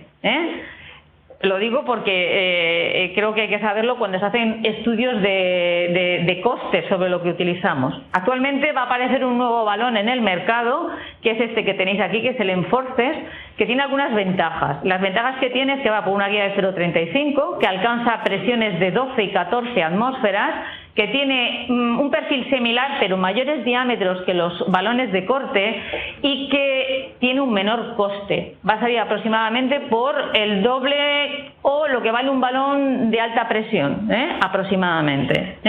Bien. Entonces, ¿qué hay que hacer ante un balón convencional o qué es lo que decimos en las guías cuando tenemos una estenosis? ¿Tenemos que usar el balón convencional, el balón de alta presión o el balón de corte? Bueno, hay un artículo y varios a continuación que dicen que las estenosis venosas de las fístulas responden en el 87% de los casos al balón semicompliance convencional, que es el más fácil de usar y además es el más barato. Yo también tengo, como dice Loles, y que creo que hay mucho que investigar, porque hay algunas estenosis que de entrada sabemos en el 50% de los casos que no nos van a responder a un balón convencional, entonces a lo mejor tendríamos que empezar a usar un balón de alta presión o un balón de corte, que sí son más caros. Bien, entonces esto es lo que dicen las guías. Las guías ni siquiera hacen una recomendación, solamente en el texto de las guías dicen que como los balones de alta presión y los balones de corte son más caros, más complejos para usarlos y además necesitan un perfil mayor, es decir, un agujero más gordo para poder utilizarlos, siempre debemos utilizar un balón convencional en una estenosis de la fístula arteriovenosa como primera lección. Bien, ¿qué pasa entre los balones de alta presión y los cutting balones? ¿Cuál de los dos es el mejor? Puesto que ya os he comentado que el balón de alta presión tiene un mayor coste, pero parece que menos que el del cutting, y el cutting en cambio, bueno, pues también debe tener alguna ventaja. Las guías no lo dicen como recomendación, pero sí a lo largo del texto vais a escuchar que los cutting han demostrado una mayor permeabilidad asistida, porque aquí hablamos de permeabilidad asistida o permeabilidad primaria, mayor a largo plazo que los balones de alta presión. Bueno, hay este último artículo del 2015 en el cual los autores encuentran la misma permeabilidad entre los balones de alta presión y los cutting. Es decir que, conclusión, que podemos usar el que queramos, que cualquiera de los dos nos va a servir cuando la estenosis no puede ser vencida por un balón convencional. Bueno, ¿y cuál es el segundo punto? El segundo punto es evitar la restenosis. Yo creo que es aquí donde está ahora las casas comerciales investigando. Todos sabemos qué es lo que nos pasa. Hay una agresión, se ha producido por la cirugía, por los pinchados repetidos, por el flujo turbulento que se genera en las zonas de la anastomosis y en el callado de la cefálica, etcétera, etcétera, que hacen que haya una hiperplasia intimal que nos produce una restenosis. Aquí tenéis todos los mecanismos citoquímicos que se ponen en funcionamiento. Sabemos que contra más angioplastias hagamos, más restenosis vamos a hacer. Igual ocurre con la cirugía. Hay múltiples estrategias para evitarlo. Ahora las dos únicas que nos estamos basando van a ser estas. La utilización de los stent graft y los balones con droga. Son las dos estrategias que están funcionando ahora y las dos ya os comento que vienen derivadas del periférico y también vienen derivadas, sobre todo los balones con drogas, de la hemodinámica y de la cardiología. Bien, os recomiendo que leáis este artículo respecto de los balones con droga. ¿Qué es eso del balón con droga? Pues aquí lo tenéis. El balón con droga no es más que un balón que lleva un medicamento, que en este caso es el paclitaxel, y a su mismo tiempo lleva un excipiente que una vez que se introduce en el vaso, cuando nosotros abrimos el balón, este excipiente se disuelve y el medicamento pasa al interior de las paredes del vaso y evita que se ponga en marcha ese mecanismo de proliferación de células miointimales que nos van a producir la hiperplasia intimal. Eso es el balón con droga. Los balones con droga son muy caros, valen aproximadamente lo mismo que cuesta un stent, alrededor de los 1.000 euros. Os lo digo para que lo sepáis también. Bueno, a nivel de periférico parece que está claro y está demostrado que el balón con droga va muy bien. A nivel de hemodinámica exactamente igual y hay muchísimos estudios al respecto. ¿Qué es lo que pasa con el balón con droga en la fístula? Bueno, tenemos algunos estudios. Yo creo que el mejor de todos ellos es el que han hecho los griegos. Aquí tenéis el nombre de todos ellos, lo digo porque es que se alternan, pero es que es difícil de pronunciarlos. Kikruo, que todos empiezan por K o por Spilopoulos, etcétera. Bien. Ellos hicieron un análisis interino en el año 2012 a los 6 meses de la utilización del balón con droga en la estenosis de las venas. Han sacado los resultados en el año 2015, tanto resultados de permeabilidad primaria como resultados de coste. ¿Cuál es el fallo del artículo? A mi parecer, metodológicamente tiene un pequeño fallo. Y el pequeño fallo es que no han hecho un análisis muestral lo suficientemente grande, lo cual puede ser que no le dé una suficiente validez interna al estudio. Son sobre 40 pacientes, nada más, al respecto. Entonces, de todo esto, ¿qué sacamos? Pues sacamos una serie de conclusiones, y es que yo creo que metodológicamente la mayor parte de los estudios que hay en la literatura son malos. Dicen que son randomizados, es decir, que son aleatorizados, esos son los mejores, porque ciegos hay poquísimos. ¿Sabéis lo que es el ciego, verdad? ¿Por qué? Porque utilizar un balón o utilizar un stent o hacer una técnica quirúrgica es muy difícil que sea ciega, muy difícil. El investigador desde luego sabe lo que está haciendo, eso está claro, sabe qué material está utilizando. Y si encima utilizamos la cirugía no lo sabe solamente el investigador, sino que además lo sabe el paciente y el nefrólogo, es decir, lo sabemos todos. Eso es muy difícil, ahí viene uno de los fallos. Segundo, es que las muestras o los tamaños muestrales son bastante pequeños, son escasos. Bueno, entonces, ¿qué es lo que hemos hecho nosotros? Pues bueno, aquí en Andalucía nos hemos hecho un grupo en el cual estamos Pepe y yo, y hemos hecho un estudio de permeabilidad primaria posangioplasia y vamos a comparar el balón de alta presión con el balón de droga. Nuestro estudio, que esperamos que sea bastante bueno, la muestra queríamos que hubiera sido mucho más alta, pero era insoportable económicamente, por lo que costaba el seguro, y entonces, bueno, lo estamos haciendo 4 centros, y quizá una de las, lo más importante es que hemos hecho una aleatorización por bloques, centralizada, la lista está sellada y custodiada, el investigador no sabe qué balón va a utilizar hasta que no se lo dicen dentro de la sala, aunque sí sabemos qué balón estamos utilizando, porque es imposible, muy difícil el envoltorio hacerlos iguales. Pero quien no sabe lo que se está haciendo es el paciente, ni quien evalúa los resultados, que en nuestro caso va a ser el nefrólogo. Es decir, estamos haciendo una aleatorización y esperamos que un ciego adecuado. Iba a traeros algunos resultados de un análisis interino, pero dado que no hemos tenido grandes problemas graves, es decir, complicaciones asociadas con el balón, pues no lo hemos hecho porque hubiéramos roto un poco el ciego nuestro y hemos preferido esperar a tener resultados más definitivos. Bien, lo último que quería comentaros es esto. ¿Qué pasa con los stent recubiertos versus los balones con drogas? Creo que se han hablado bastante al respecto y sobre todo Luis también. Pero sí quería deciros lo siguiente. Bueno, hay 3 estudios. Los 3 están hechos en una estenosis, no en todas las estenosis. En una estenosis, que es la estenosis que hay entre la prótesis de PTF y la vena eferente. Esa que comentó King, que se puede hacer cirugía, pero que después no puedo seguir subiendo porque ya no tengo vena axilar para poder anastomosar el PTF. Los 3 están hechos sobre ellos. El primero, que era del grupo de Haskell y el doctor Treatola, era muy bueno, pero solamente dieron resultados a 6 meses y no sabemos después lo que ha pasado porque nadie lo ha publicado. Este estudio, yo lo he leído, es muy reciente y a mí me parece muy bueno. Metodológicamente es muy bueno.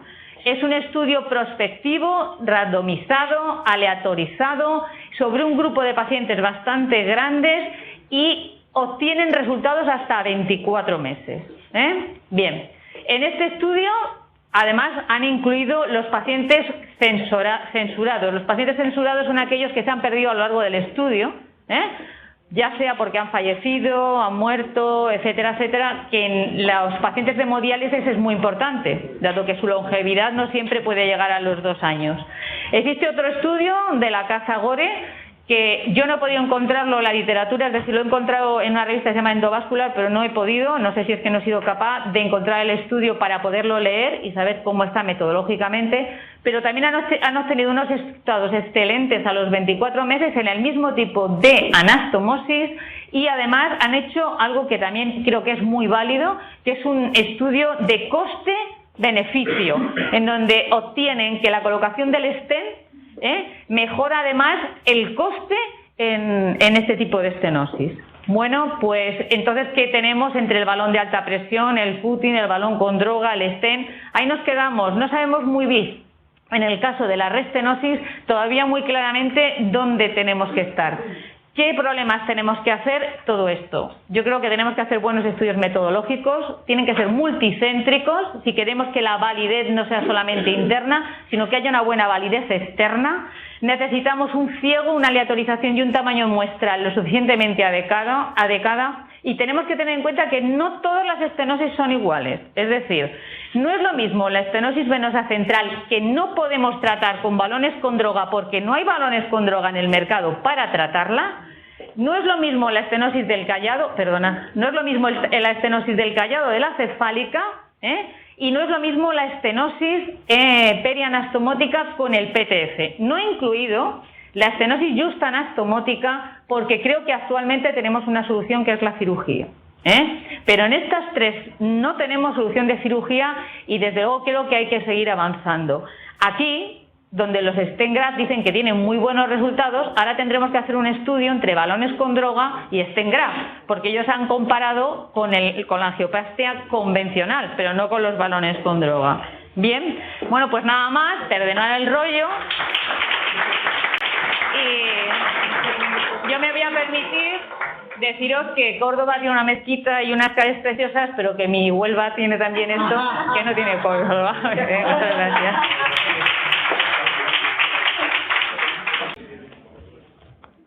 A continuación voy a hablar no sé de qué, porque se ha hablado ya de todo aquí, pero bueno, de 2 complicaciones que tienen un tratamiento especialmente complejo, como son la estenosis de las venas centrales, brevemente porque ya se ha dicho casi todo, y el rescate de las fístulas trombosadas. Las estenosis centrales se consideran venas centrales la vena subclavia y el tronco brachiocefálico o tronco iluminado. Son venas que tienen unas características especiales porque tienen un diámetro mayor que las venas periféricas, no tienen válvulas y son venas más elásticas. Luego su tratamiento va a ser específico, como bien ha dicho, ha apuntado ya Teresa. Las causas, 2, una la agresión directa por catéteres, especialmente los catéteres colocados por vía subclavia, hasta un 40%, y luego la hipercirculación que se ocasiona en los casos de fístulas. El propio flujo aumentado aumenta las turbulencias y finalmente va a lesionar la vena, especialmente en zonas de bifurcación, y eso también va a favorecer la existencia de estenosis en venas centrales.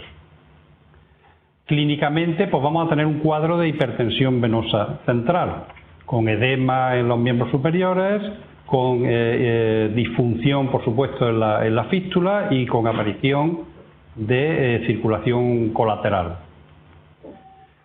En relación al diagnóstico por la imagen, hay algunos trabajos, algún metaanálisis de muchos casos, de cerca de 500 casos, en los cuales tanto la angioresonancia, la resonancia sin contraste, en secuencia sin contraste, sin gadolinio, por el tema de la fibrosis nefrogénica, como el angiotac en fases venosas, dan unas altas cifras de sensibilidad y especificidad, muy altas. Sin embargo, tienen un alto costo y hoy día la técnica gold standard, para nosotros la más práctica y además nos sirve para planificar el procedimiento, y en muchos casos aprovechamos la misma flebografía para realizar el tratamiento. Por tanto, la fistulografía hoy día es la técnica estándar, aunque hay que saber que se ve bien también con el TAC y con la resonancia. ¿Cuándo vamos a tratar las estenosis? ya lo han comentado previamente, solo los casos sintomáticos, por supuesto con estenosis mayor al 50%, ya se comentó previamente, hay series de pacientes que empeoran incluso hasta un 25%, por tanto está muy claro y muy confirmado en las nuevas guías y en la bibliografía que solo se deben tratar aquellos pacientes que tengan sintomatología. ¿Cómo? Este es un terreno donde la angioplastia es la reina, porque la cirugía es compleja, estamos dentro de cavidad torácica y es compleja. No obstante, y a raíz de la revisión con las guías, sí hay que recordar que no hay estudios randomizados que comparen tratamiento conservador, cirugía o angioplastia, pero a fecha de hoy es la angioplastia. ¿Qué pasa con la angioplastia en las venas centrales? Bueno, las tasas de éxito técnico son altas, sobre todo en las estenosis, menos en las oclusiones, y es previsible que con la evolución técnica hay balones muy buenos, efectivamente, pero es previsible que la industria vaya desarrollando y vaya consiguiendo cada vez balones dirigidos a esta zona en concreto y de alta presión, sobre todo que tengan los diámetros que tienen que tener. Un ejemplo, estenosis en el tronco brachicefálico, recanalizamos directamente con punción por la vena eferente o a veces por la vena femoral, por los dos sitios en ocasiones, la que se pueda revascularizar con más facilidad, y la circulación colateral, que la vemos aquí en la filografía, se dilata con balones que tengan un diámetro adecuado, a veces bastante, a veces incluso en tiempos necesitamos hasta 2 balones, uno por vía femoral y otro por la vía, porque no existían balones adecuados, de diámetros adecuados. Ahora esto se está resolviendo con buenos resultados y vemos como en la serie de comprobación ya desaparece la circulación colateral. El stent solo cuando haya una estenosis residual mayor al 50%. Estas son venas que tienen más recoil que las venas periféricas por su propia histología, y solo en casos en que la recidiva sea frecuente, que el paciente venga una y otra vez con la misma sintomatología. Los tipos de stent en esta zona, stent de nitinol, no recubiertos, aunque se recomienda tener un stent recubierto de suficiente diámetro por si pudiera ocurrir, Dios no lo quiera, el evento de la rotura de la vena. Es difícil en esta zona, suelen ser venas duras, pero se recomienda tener un stent recubierto a mano. Los stent habitualmente los que se utilizan son no recubiertos, que no ocluyan zonas de confluencia para que se pueda implantar un catéter. Las complicaciones, migración, rotura, hiperplasia intimal, etcétera. En relación al stent, la bibliografía revisada con las nuevas guías varía mucho según los autores. No hay estudios randomizados. Sí hay un estudio que me gusta, que es el estudio de Odger, en el cual compara la angioplastia en 140 pacientes, la angioplastia y el stent. Y los resultados son incluso favorables a la angioplastia. Hace permeabilidades medias en meses. Estos estudios retrospectivos están sesgados porque lógicamente los stent que ellos colocaron en su serie eran en zonas donde había fracasado la angioplastia, digamos en los casos difíciles. Por tanto, esto habrá también que profundizarse en futuros estudios. Sin embargo, la permeabilidad primaria asistida, las permeabilidades son bastante similares. Un ejemplo este era un wall stent en el tronco innominado que se acorta y migra hacia arriba. Otro caso de hiperplasia intimal. La hiperplasia intimal es curioso porque a veces las vamos viendo con angiotac y vemos como a veces se detienen y no evolucionan. Parece que en el primer año se van a obstruir y luego se quedan, no progresan. Es algo curioso, una observación. Otras veces no, otras veces ocasionan recidiva y hay que volver a angioplastiar. En conclusión, y resumiendo un poco las ideas fundamentales que creo yo que vienen reflejadas en las guías, solo debemos tratar las estenosis sintomáticas. La primera opción es la angioplastia y el stent reservarlo solo si hay recidiva frecuente o fallo en la angioplastia. Bien, la segunda parte de la charla trombosis de las fístulas. Causas, la más frecuente es la estenosis venosa, aunque existen otras causas y además la tenemos que tener en mente. Estenosis venosa que va a ser en la vena eferente habitualmente en las nativas y en la anastomosis entre la prótesis y la vena eferente en las protésicas. Hay otras causas y además las vemos. Aquí el verano en Córdoba es duro, y vienen las fístulas trombosadas por estados de hipovolemia, de deshidratación, a veces comprimimos excesivamente, en fin, que hay otras causas que las tengamos en la cabeza. Las estenosis arteriales.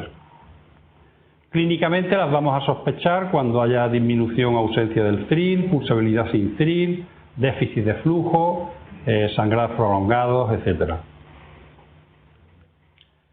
Bien, ¿se debe tratar la trombosis o es mejor olvidarnos de ese acceso y hacer otro? Eso es una pregunta que hay que hacerse, la primera pregunta que yo me hago.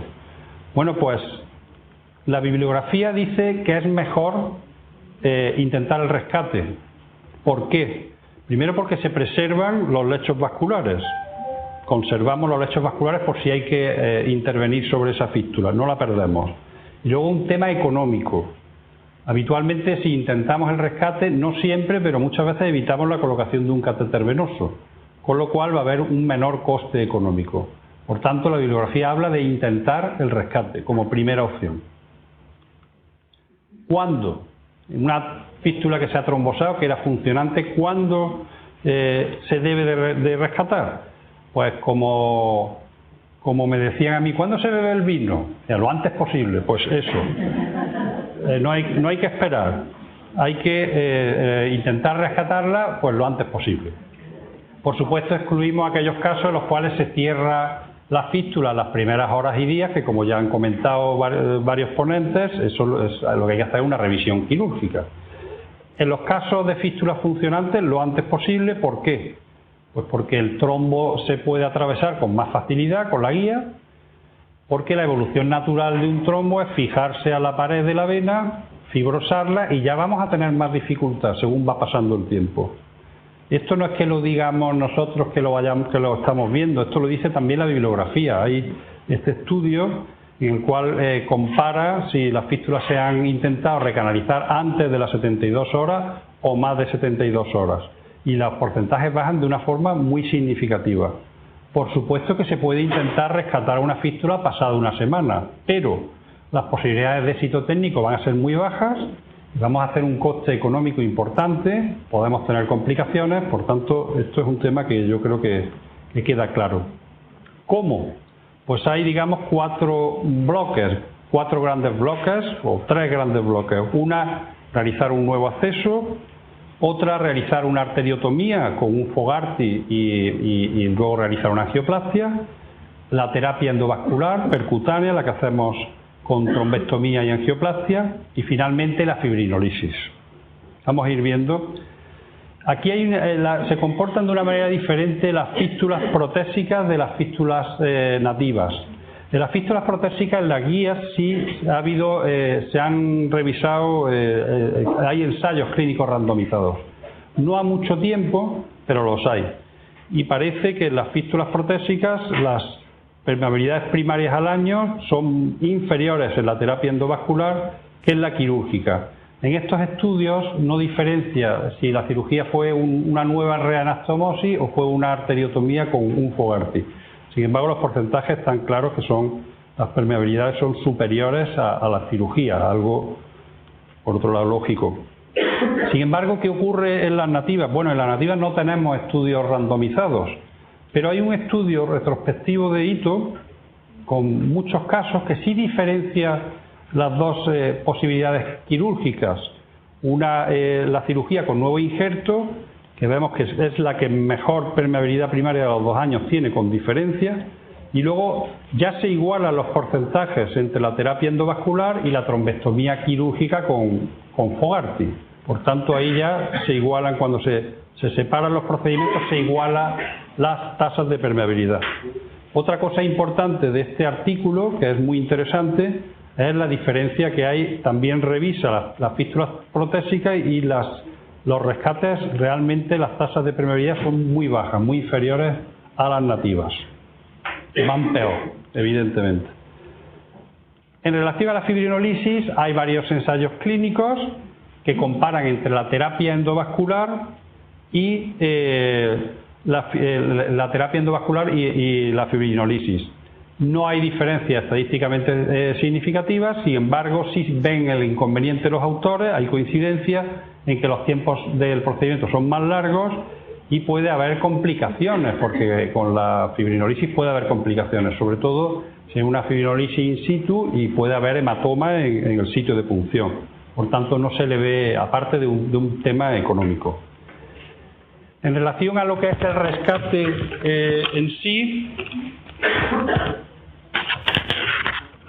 nosotros realizamos ante una fístula trombosada una recanalización con guía. La tromboaspiración se puede hacer de dos formas, una a la manual, mecánica manual, o por succión con angiojet, y siempre hay que tratar la estenosis con angioplastia. Posibles complicaciones, antes hablábamos de heparina, nosotros utilizamos heparina siempre para evitar el tromboembolismo pulmonar, para evitar también la embolia arterial. Puede haber hematoma en el sitio de punción y también otra complicación que puede ocurrir es la caída del hematocrito. Los dispositivos de trombectomía, pues podemos utilizar sistemas de fragmentación del trombo. Simplemente hay otros sistemas en el mercado que son jeringas con mucha capacidad de succión, con introductores de un buen diámetro, que quizá tenga la ventaja de que al disponer de puntas anguladas puede extraer mejor el trombo de la pared. Nosotros el que utilizamos es el angiojet, que es un sistema muy eficaz, muy cómodo y que nos facilita mucho la tarea y nos la simplifica mucho. Como crítica, que a veces se quedan trombos precisamente en la pared porque el catéter es recto, aunque yo creo que seguro que van a diseñar uno con puntita curva en breve. Nosotros utilizamos la vía de primero confirmamos ecográficamente en la sala, confirmamos que existe trombo, confirmamos que existe vena eferente donde empalmar, o sea que si hay un tracto trombosado tenemos que tener una salida. Luego es importante hacerlo, lo valoramos ecográficamente antes de iniciar el procedimiento con el angiojet, que es el que utilizamos, y nosotros usamos la vía arterial habitualmente, a veces la venosa, pero habitualmente la arterial, y nos va bien. Se confirma la oclusión de la fístula, realizamos series, vemos que existe trombo y sí es importante que antes de angioplastiar se pase el angiojet, porque van a disminuir las posibilidades de tromboembolismo pulmonar. Entonces, si lo aspiras antes del trombo, mucho mejor. Y luego ya se realiza la angioplastia. Aquí es curioso, las permeabilidades son peores para las prótesis, sin embargo son mucho más fáciles de recanalizar. Eso es así, porque las fístulas nativas pues a veces tienen aneurisma, a veces la propia anatomía de la vena pues es compleja. Sin embargo, luego tiene unas permeabilidades muy inferiores. Bien, concluyendo y también adaptándome a las recomendaciones de la guía, hay muchas más, pero bueno, yo pongo las que veo que son más importantes. Mejor la repermeabilización frente a un nuevo acceso, primeras 48 horas hay que tratarlas. Tratamiento endovascular versus quirúrgico en oclusiones no justanastomóticas y el quirúrgico en oclusiones justanastomóticas. Muchas gracias.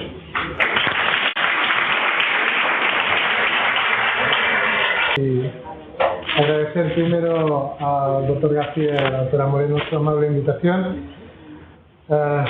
Ponía visión de cirujano versus visión de radiólogo. La verdad es que en una reunión de radiólogos no sé si me parecía el chiquito de aquí o bueno, que solo puede quedar uno. La verdad es que tampoco veía un nefrólogo que nos separara, con lo cual yo pienso que la visión del radiólogo, visión del cirujano, con pocas excepciones, la verdad es que debería ser muy parecida. Yo no lo veo de otra manera, sobre todo si además hacemos caso de lo que nos está pasando o que está pasando en la actualidad, de que los procedimientos endovasculares realmente están haciendo un crecimiento exponencial en todos los segmentos y que no solo es los radiólogos los que están haciéndolo, sino que también otras especialidades como nefrólogos y cirujanos se han incorporado a hacer estas técnicas endovasculares. Perdón, esto se ha disparado.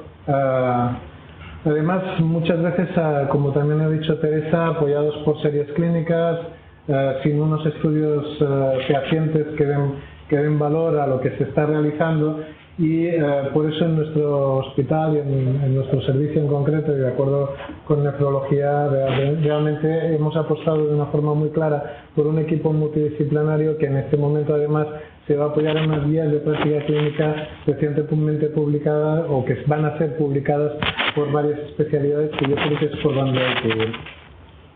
Y ya entrando en el tema que me toca hablar, pues la verdad es que el primero es la trombosis aguda. La verdad es que ahora decir algo nuevo cuando ya se ha dicho todo tantas veces por todos va a ser difícil. Sabemos que la trombosis es la principal complicación del acceso vascular, y estoy absolutamente de acuerdo contigo, Pepe, que cuanto antes, como el vino, cuanto antes se repermeabilice mucho mejor, o cuanto antes se vea mejor. Y por lo tanto las prioridades van a ser el rescate del acceso y evitar los catéteres venosos. Y una de las preguntas que me mandó el doctor García era ¿y qué fístulas no repermeabilizaremos? Pues probablemente va a ser importante valorar antes de plantear de forma urgente, en estas primeras 48 horas, que es lo que aconseja la guía, la situación clínica del paciente, valorar un estudio analítico en qué situación está, y sobre todo valorar de forma local cuáles son, por ejemplo, trombosis extensas en pacientes con múltiples aneurismas. Probablemente, como es en este caso, probablemente nosotros no seríamos muy partidarios de hacer trombectomías o repermeabilizar, sino que igual valoraríamos otra posibilidad, o incluso en prótesis infectadas indudablemente no la repermeabilizaríamos. He traído en cuanto a las trombosis un poco soportado el porqué. La verdad es que esta revisión de Tordoy, aparecida en el año 2009, concluía de que la cirugía es ligeramente superior a la endovascular en las fístulas arteriovenosas nativas, sobre todo por las estenosis yuxtanastomóticas. Por contra, esta misma revisión decía que en los injertos protésicos los resultados son comparables y quedaría igual hacerlo con trombectomía mecánica o con distintos tipos de trombectomía. En un trabajo posterior de revisión del año 2013 decían que no existen estudios randomizados para las fístulas arteriovenosas nativas, pero se consolidaba el hecho de que los resultados son comparables en los injertos protésicos.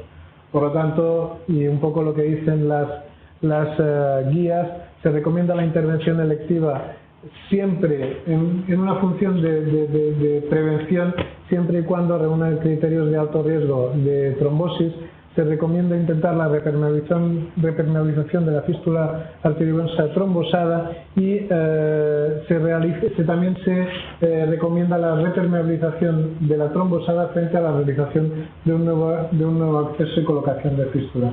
Y únicamente diríamos que las estenosis justanastomóticas, que podamos hacer una reanastomosis o un injerto corto para mantener todo el lecho venoso, serían los casos en los que realmente estaría claro que apoyaríamos una cirugía, mientras que en el resto de casos da igual da igual los resultados versus la cirugía versus la endovascular. Eso sí, siempre que hagamos una repermeabilización de una fístula trombosada, necesitamos tener una prueba de imagen para ver cuál ha sido la causa y poderla tratar en el mismo momento, porque si no se nos va a volver a trombosar. En cuanto a las estenosis venosas centrales, yo creo que se ha dicho prácticamente todo. Solo hay que tratar las que son muy sintomáticas o las que realmente nos dan muchos problemas en la diálisis. Son diálisis disfuncionantes.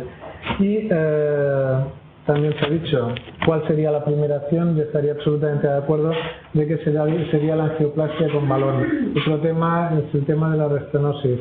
¿Por qué? Realmente tienen unas bajas tasas de fallos técnicos estas angioplastias. Sin embargo, tal como decía Bake en el año 2007, los resultados no son durables y no añaden longevidad al acceso. O como decía Levy en el año 2006, los pacientes asintomáticos, cuidado, no los tratemos porque las estenosis venosas centrales que se trataron con angioplastia se asoció a una mayor progresión de estas lesiones. O como decía Agarwal en su revisión, el tratamiento endovascular tiene resultados subóptimos e incluso puede llegar a ser perjudicial. El stent solo estaría indicado en lesiones refractarias al ATP como periodo de puente hasta la realización de un nuevo acceso. ¿Y por qué? La verdad es que una de las cosas que más me ha llamado la atención es la indicación de que estamos, o la propuesta de tener una serie de stents que no tienen indicación para lo que lo estamos utilizando. O sea, cuidado que estamos utilizando productos que no están indicados para lo que los vamos a utilizar. Por ejemplo, el Viaban está indicado para isquemia de extremidades, para estenosis de accesos, pero no para aneurismas. Cuidado que esto debería tener un consentimiento informado y sobre todo, yo creo, específico, y sobre todo además deberíamos, aparte de informar al enfermo, bueno sería que lo registráramos porque sería la única forma de tener información de lo que está pasando con estos pacientes que estamos tratando de forma anómala. Por lo tanto, se sugiere limitar la utilización de stents a casos muy seleccionados de fracaso técnico de la angioplastia, estenosis con recoil o estenosis de recidiva frecuente. La cirugía yo no lo voy a plantear, yo creo que estoy absolutamente de acuerdo con las guías, es la última alternativa, son cirugías, aunque hagamos bypasses extraanatómicos, son cirugías agresivas y que no voy a discutir en versus a la realización de procedimientos endovasculares. Todo y que, por ejemplo, en este artículo de Suleiman, enseguida a la que la angioplastia fallaba, proponía una técnica quirúrgica abierta extraanatómica. La verdad es que faltará ver qué es lo que pasa con procedimientos mixtos como es el giro y tener resultados a medio o largo plazo.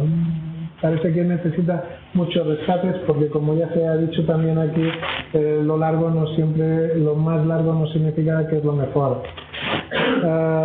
Se ha hablado de las estenosis del arco de vena cefálica, también de acuerdo en que la angioplastia probablemente sería la primera indicación, pero este puede ser un caso quirúrgico, puesto que la transposición quirúrgica de la vena cefálica también se muestra con buenos resultados. Y cuidado con la utilización de stents y por lo tanto sugerimos limitar su colocación en los casos únicamente a los casos de complicaciones derivadas de la angioplastia. Por lo tanto, como conclusiones y siguiendo también lo que sale en las guías, se recomienda intentar la repermeabilización lo más pronto posible, siempre valorando la situación clínica y analítica del paciente. Se recomienda inicialmente el tratamiento quirúrgico en las estenosis yuxtanastomóticas y en las trombosis no asociadas a yuxtanastomóticas. La verdad es que puede utilizarse cualquiera, y esto la verdad es que es importante porque dependerá mucho de las situaciones que tengamos en cada hospital. Y en cuanto a las estenosis venosas centrales, se recomienda tan solo tratarlas verdaderamente sintomáticas. Pensemos que la angioplastia en una vena central puede desembocar a que se comporte de forma peor al no tratamiento, por lo tanto hemos de ser conservadores. Se recomienda como primera opción indudablemente la terapia endovascular y se sugiere, por los motivos que ya he dicho, limitar la utilización de los stents a casos seleccionados y no utilizarlos, sobre todo los confluentes venosos. Muchísimas gracias por su atención. Bueno, en primer lugar quiero dar las gracias a Pepe y a Teresa por invitarme a dar esta exposición. Soy el último, intentaré cansaros lo menos posible porque tenemos ya todas ganas de irnos a comer, y voy a hablar de los indicadores de calidad del acceso vascular. Primero una pequeña introducción. La medición sistemática y planificada de los indicadores de calidad nos permite conocer nuestra situación, introducir actividades de mejora y comprobar su efectividad de una forma sistemática y continuada. Pero lo más importante de todo es que la verdadera justificación de intentar conseguir el cumplimiento de una serie de indicadores es la evidencia de que tienen repercusión sobre la supervivencia del paciente, la morbilidad y los costes. Yo voy a hablar del capítulo 7 de las guías, en el que hay, como veis, espera, que esto no me entero, no lo voy a señalar ahí. No.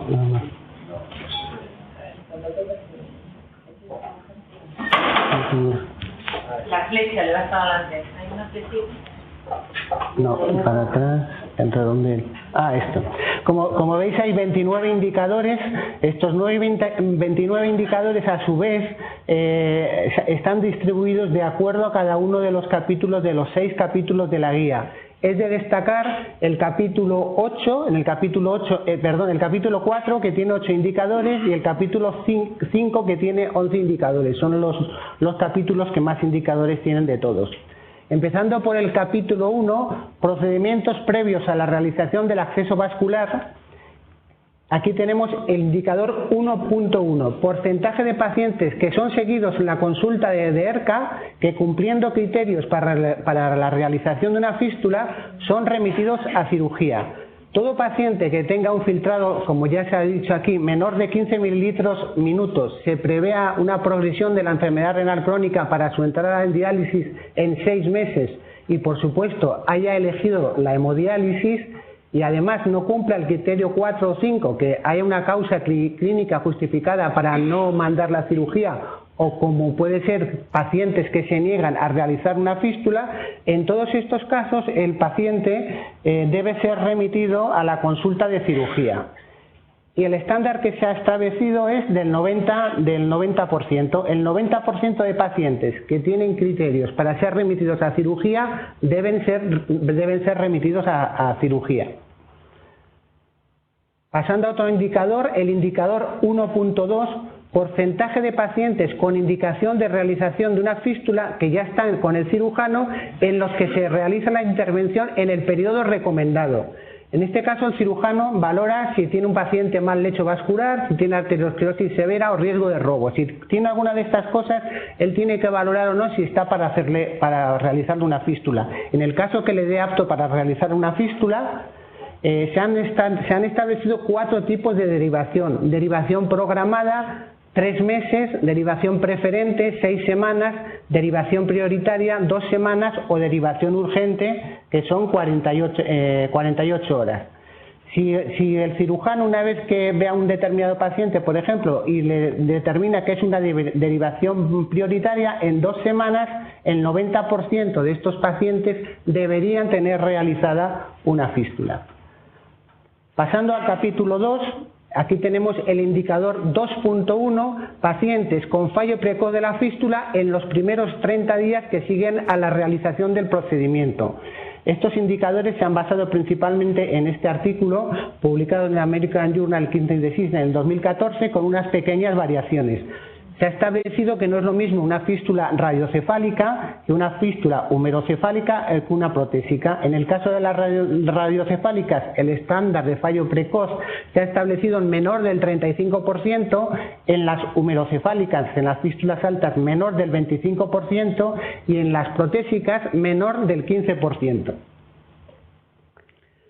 Pasando a otro indicador, el indicador 2.2, pacientes incidentes con fístula. ¿Cuántos pacientes deben comenzar con una fístula? Con un seguimiento de 6 meses.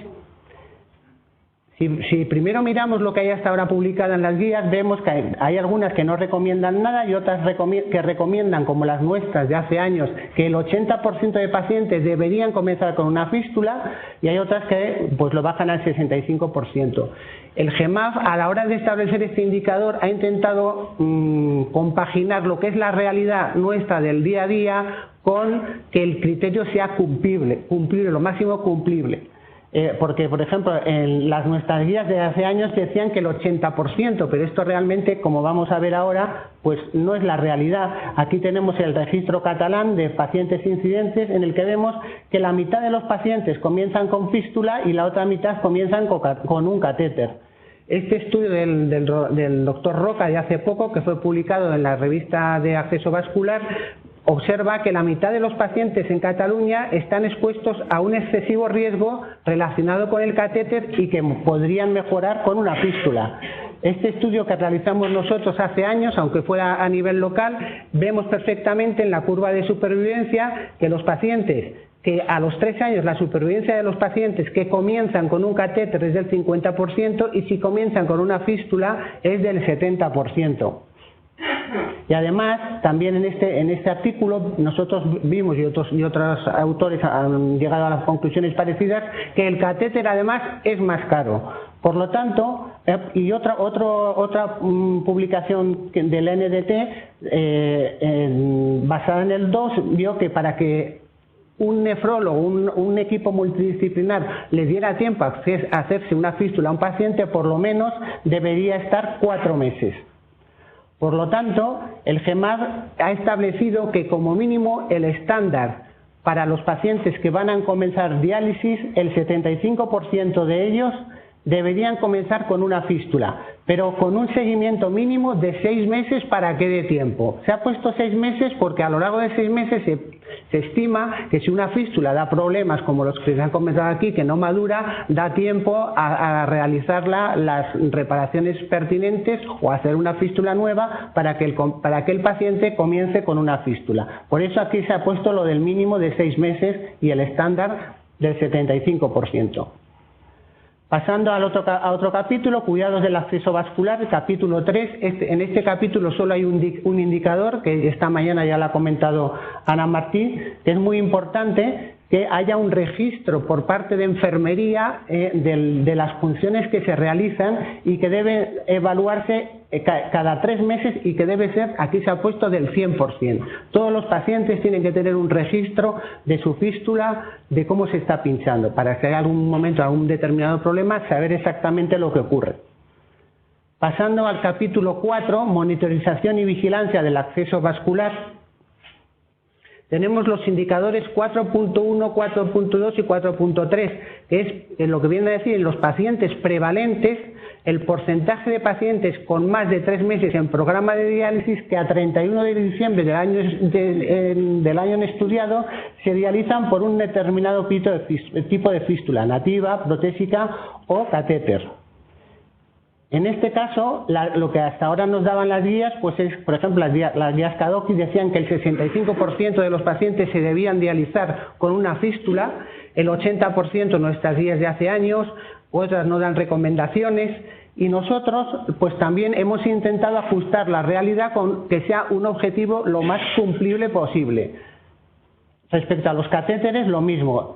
La mayoría de las guías que estaban hasta ahora publicadas no daban recomendación y las guías nuestras de hace años decían que no más del 10% de pacientes en una sala de diálisis se tendrían que estar dializando con un catéter y las guías nuestras también. Pero la realidad es distinta. Si vemos aquí según el estudio 2, en cada uno de los países, la media de pacientes que se están dializando con una fístula es del 72%. Hay países como Canadá que tienen mucho catéter y hay países como Japón que no tienen ninguno. Si nos centramos en España, vemos progresivamente que a lo largo de los diversos estudios 2, el número de pacientes prevalentes con una fístula nativa cada vez es menor. Si nos vamos a los catéteres, pues lógicamente todo lo contrario. La media en este caso de los pacientes en los diversos países que se están dializando a través de un catéter es del 22%. Y en España, pues lógicamente al revés. El número de pacientes que se están dializando con un catéter progresivamente va aumentando. Tenemos también este estudio, un estudio de los múltiples que hay de mortalidad, el estudio de Laxon, que ve que los pacientes, por el hecho de estar dializando por un catéter, tienen un 34% más de mortalidad que si se están dializando a través de una fístula. Tenemos este metaanálisis de Rabbani que está puesto en las guías, en los que se ve que por el hecho de dializarse un paciente con un catéter tiene un mayor riesgo de muerte, un mayor riesgo de infección y un mayor número de eventos cardiovasculares. Por lo tanto, considerando todo esto que acabamos de comentar, el GEMAB estableció que como mínimo el estándar para que un paciente se dialice por una fístula nativa es del 75%. Como máximo, que el 20% de una determinada unidad de diálisis se dializara a través de un catéter. Y respecto a la fístula protésica no se ha puesto estándar, se ha hecho adrede para que sea como un comodín. Es mejor una unidad que tenga fístulas protésicas y pocos catéteres que al revés, que tenga muchos catéteres y pocas fístulas protésicas, siempre y cuando no se pueda haber realizado previamente, lógicamente, una fístula nativa, que desde luego es la primera que siempre hay que intentar. Pero ¿qué tenemos que hacer con los pacientes que empiezan con un catéter? Pues aquí tenemos el mismo estudio de Larson, en el que se ve claramente que cuando un paciente empieza con un catéter y se le pasa una fístula, su mortalidad se asemeja a cuando un paciente se está dializando desde el principio con una fístula, es parecida. Luego es muy importante que todo paciente que comience con un catéter, en el menor tiempo posible, se transforme ese catéter en una fístula. Por eso hemos establecido este indicador, es el 4.8, porcentaje de pacientes incidentes portadores de un catéter sin contraindicación para la reacción de una fístula, a los que se les realiza una fístula antes de 6 semanas desde que se implanta el catéter. En este caso, el estándar que se ha establecido es del 60%. Hemos puesto unas excepciones, que son que el paciente tenga una posibilidad de recuperación de la función renal, por ejemplo, que a lo mejor tenga en nuestro caso, por ejemplo, en Alcorcón, pues más de un paciente, a lo mejor con una vasculitis, luego ha recuperado la función renal, o que el paciente se niegue a la realización de una fístula, cosa que siempre tenemos que intentar desterrar y quitarle la idea a los pacientes que es una fístula mucho mejor que un catéter. Siguiendo con el mismo capítulo, trombosis, respecto a las trombosis de las fístulas, y empezando por las fístulas nativas, aquí el indicador es una tasa, y la tasa que hasta ahora está publicada en todas las guías respecto a las fístulas nativas es 0,25. No más de 0,25 accesos vasculares nativos por año deberían trombosarse.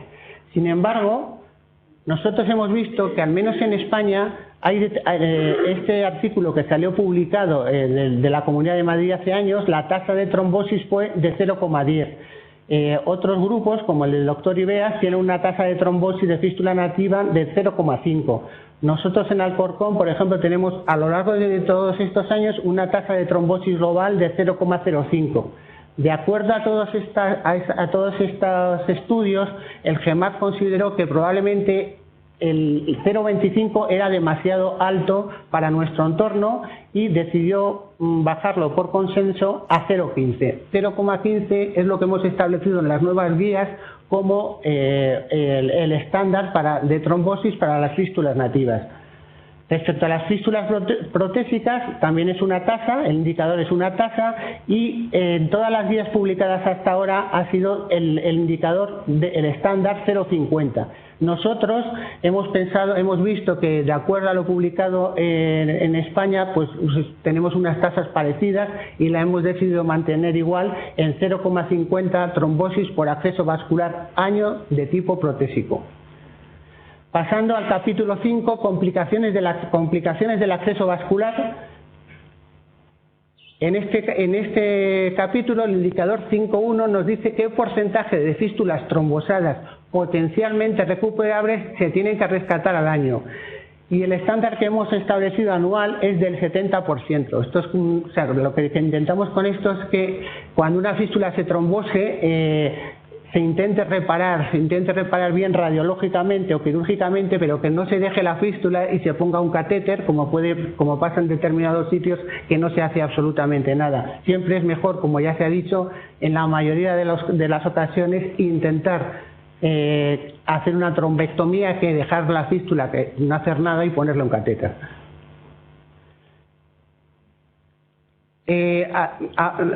Ahora voy a hablar de indicadores en relación con la permeabilidad de las reparaciones de las fístulas nativas. Las diversas guías que han publicado realmente tienen muy pocos indicadores en relación con este tema, Y a nosotros, al grupo GEMAC, los que mejor nos han parecido son los de las guías canadienses y las guías europeas, y hemos intentado hacer una especie de mezcla. Estos serían los indicadores 5.1, 5.2, 5.3, 5.4 y 5.5. Y lo que hemos establecido que en el caso de las estenosis, la reparación quirúrgica, el 50% de ellas deben estar permeables. En la reparación radiológica a los 6 meses 50%, en el caso de las trombosis también a los 12 meses 50%, y en el caso de la reparación radiológica a los 6 meses 50%. Sabemos que probablemente estos indicadores no estén bien dimensionados y haya que reevaluarlos en próximas guías, pero de momento hemos considerado ser un poco prudentes y establecer estos estándares. Respecto a las fístulas protésicas, también hay muy poco en las guías anteriores, y hemos también establecido hacer una especie de mezcla de todo lo que haya estado publicado. Y en el caso de las fístulas protésicas, la permeabilidad a los 12 meses, cuando es una estenosis con reparación quirúrgica, hemos establecido 50%, en las reparaciones radiológicas a los 6 meses 50%, y en el caso de las trombosis 50% tanto en reparaciones quirúrgicas como en reparaciones radiológicas. Pasando al capítulo 6, no estoy diciendo, hay algún indicador que no lo he dicho para que no sea muy largo. He dicho bastantes, pero no todos. Respecto al capítulo 6, catéteres venosos centrales, en este capítulo, empezando por las infecciones, lo que hay hasta ahora publicado también es muy variable, el indicador que se ha utilizado, y nosotros hemos pensado en el GEMAC que el indicador que mejor puede mostrar las infecciones en los catéteres es el indicador 6.1, densidad de incidencia de bacteriemia relacionada con el catéter venoso tunelizado, que es el número de bacteriemias relacionadas por cada 1000 días en catéter. Esto salió en una publicación del año 2008, y se han establecido cinco estándares: bacteriemia excelente, menor de una infección por 1000 días de catéter; buena, entre 1 y 2; normal, entre 3 y 5; mala, entre 6 y 7; y muy mala, pues más de 7. Y ya para acabar, esto simplemente lo voy a nombrar, también hay indicadores respecto a la disfunción inmediata, que se ha considerado que debe ser inferior al 2%, porcentaje de catéteres con disfunción que debe ser menor al 5% anualmente, y porcentaje de complicaciones mayores durante la inserción del catéter que debe ser inferior al 3%. Y nada más, muchas gracias.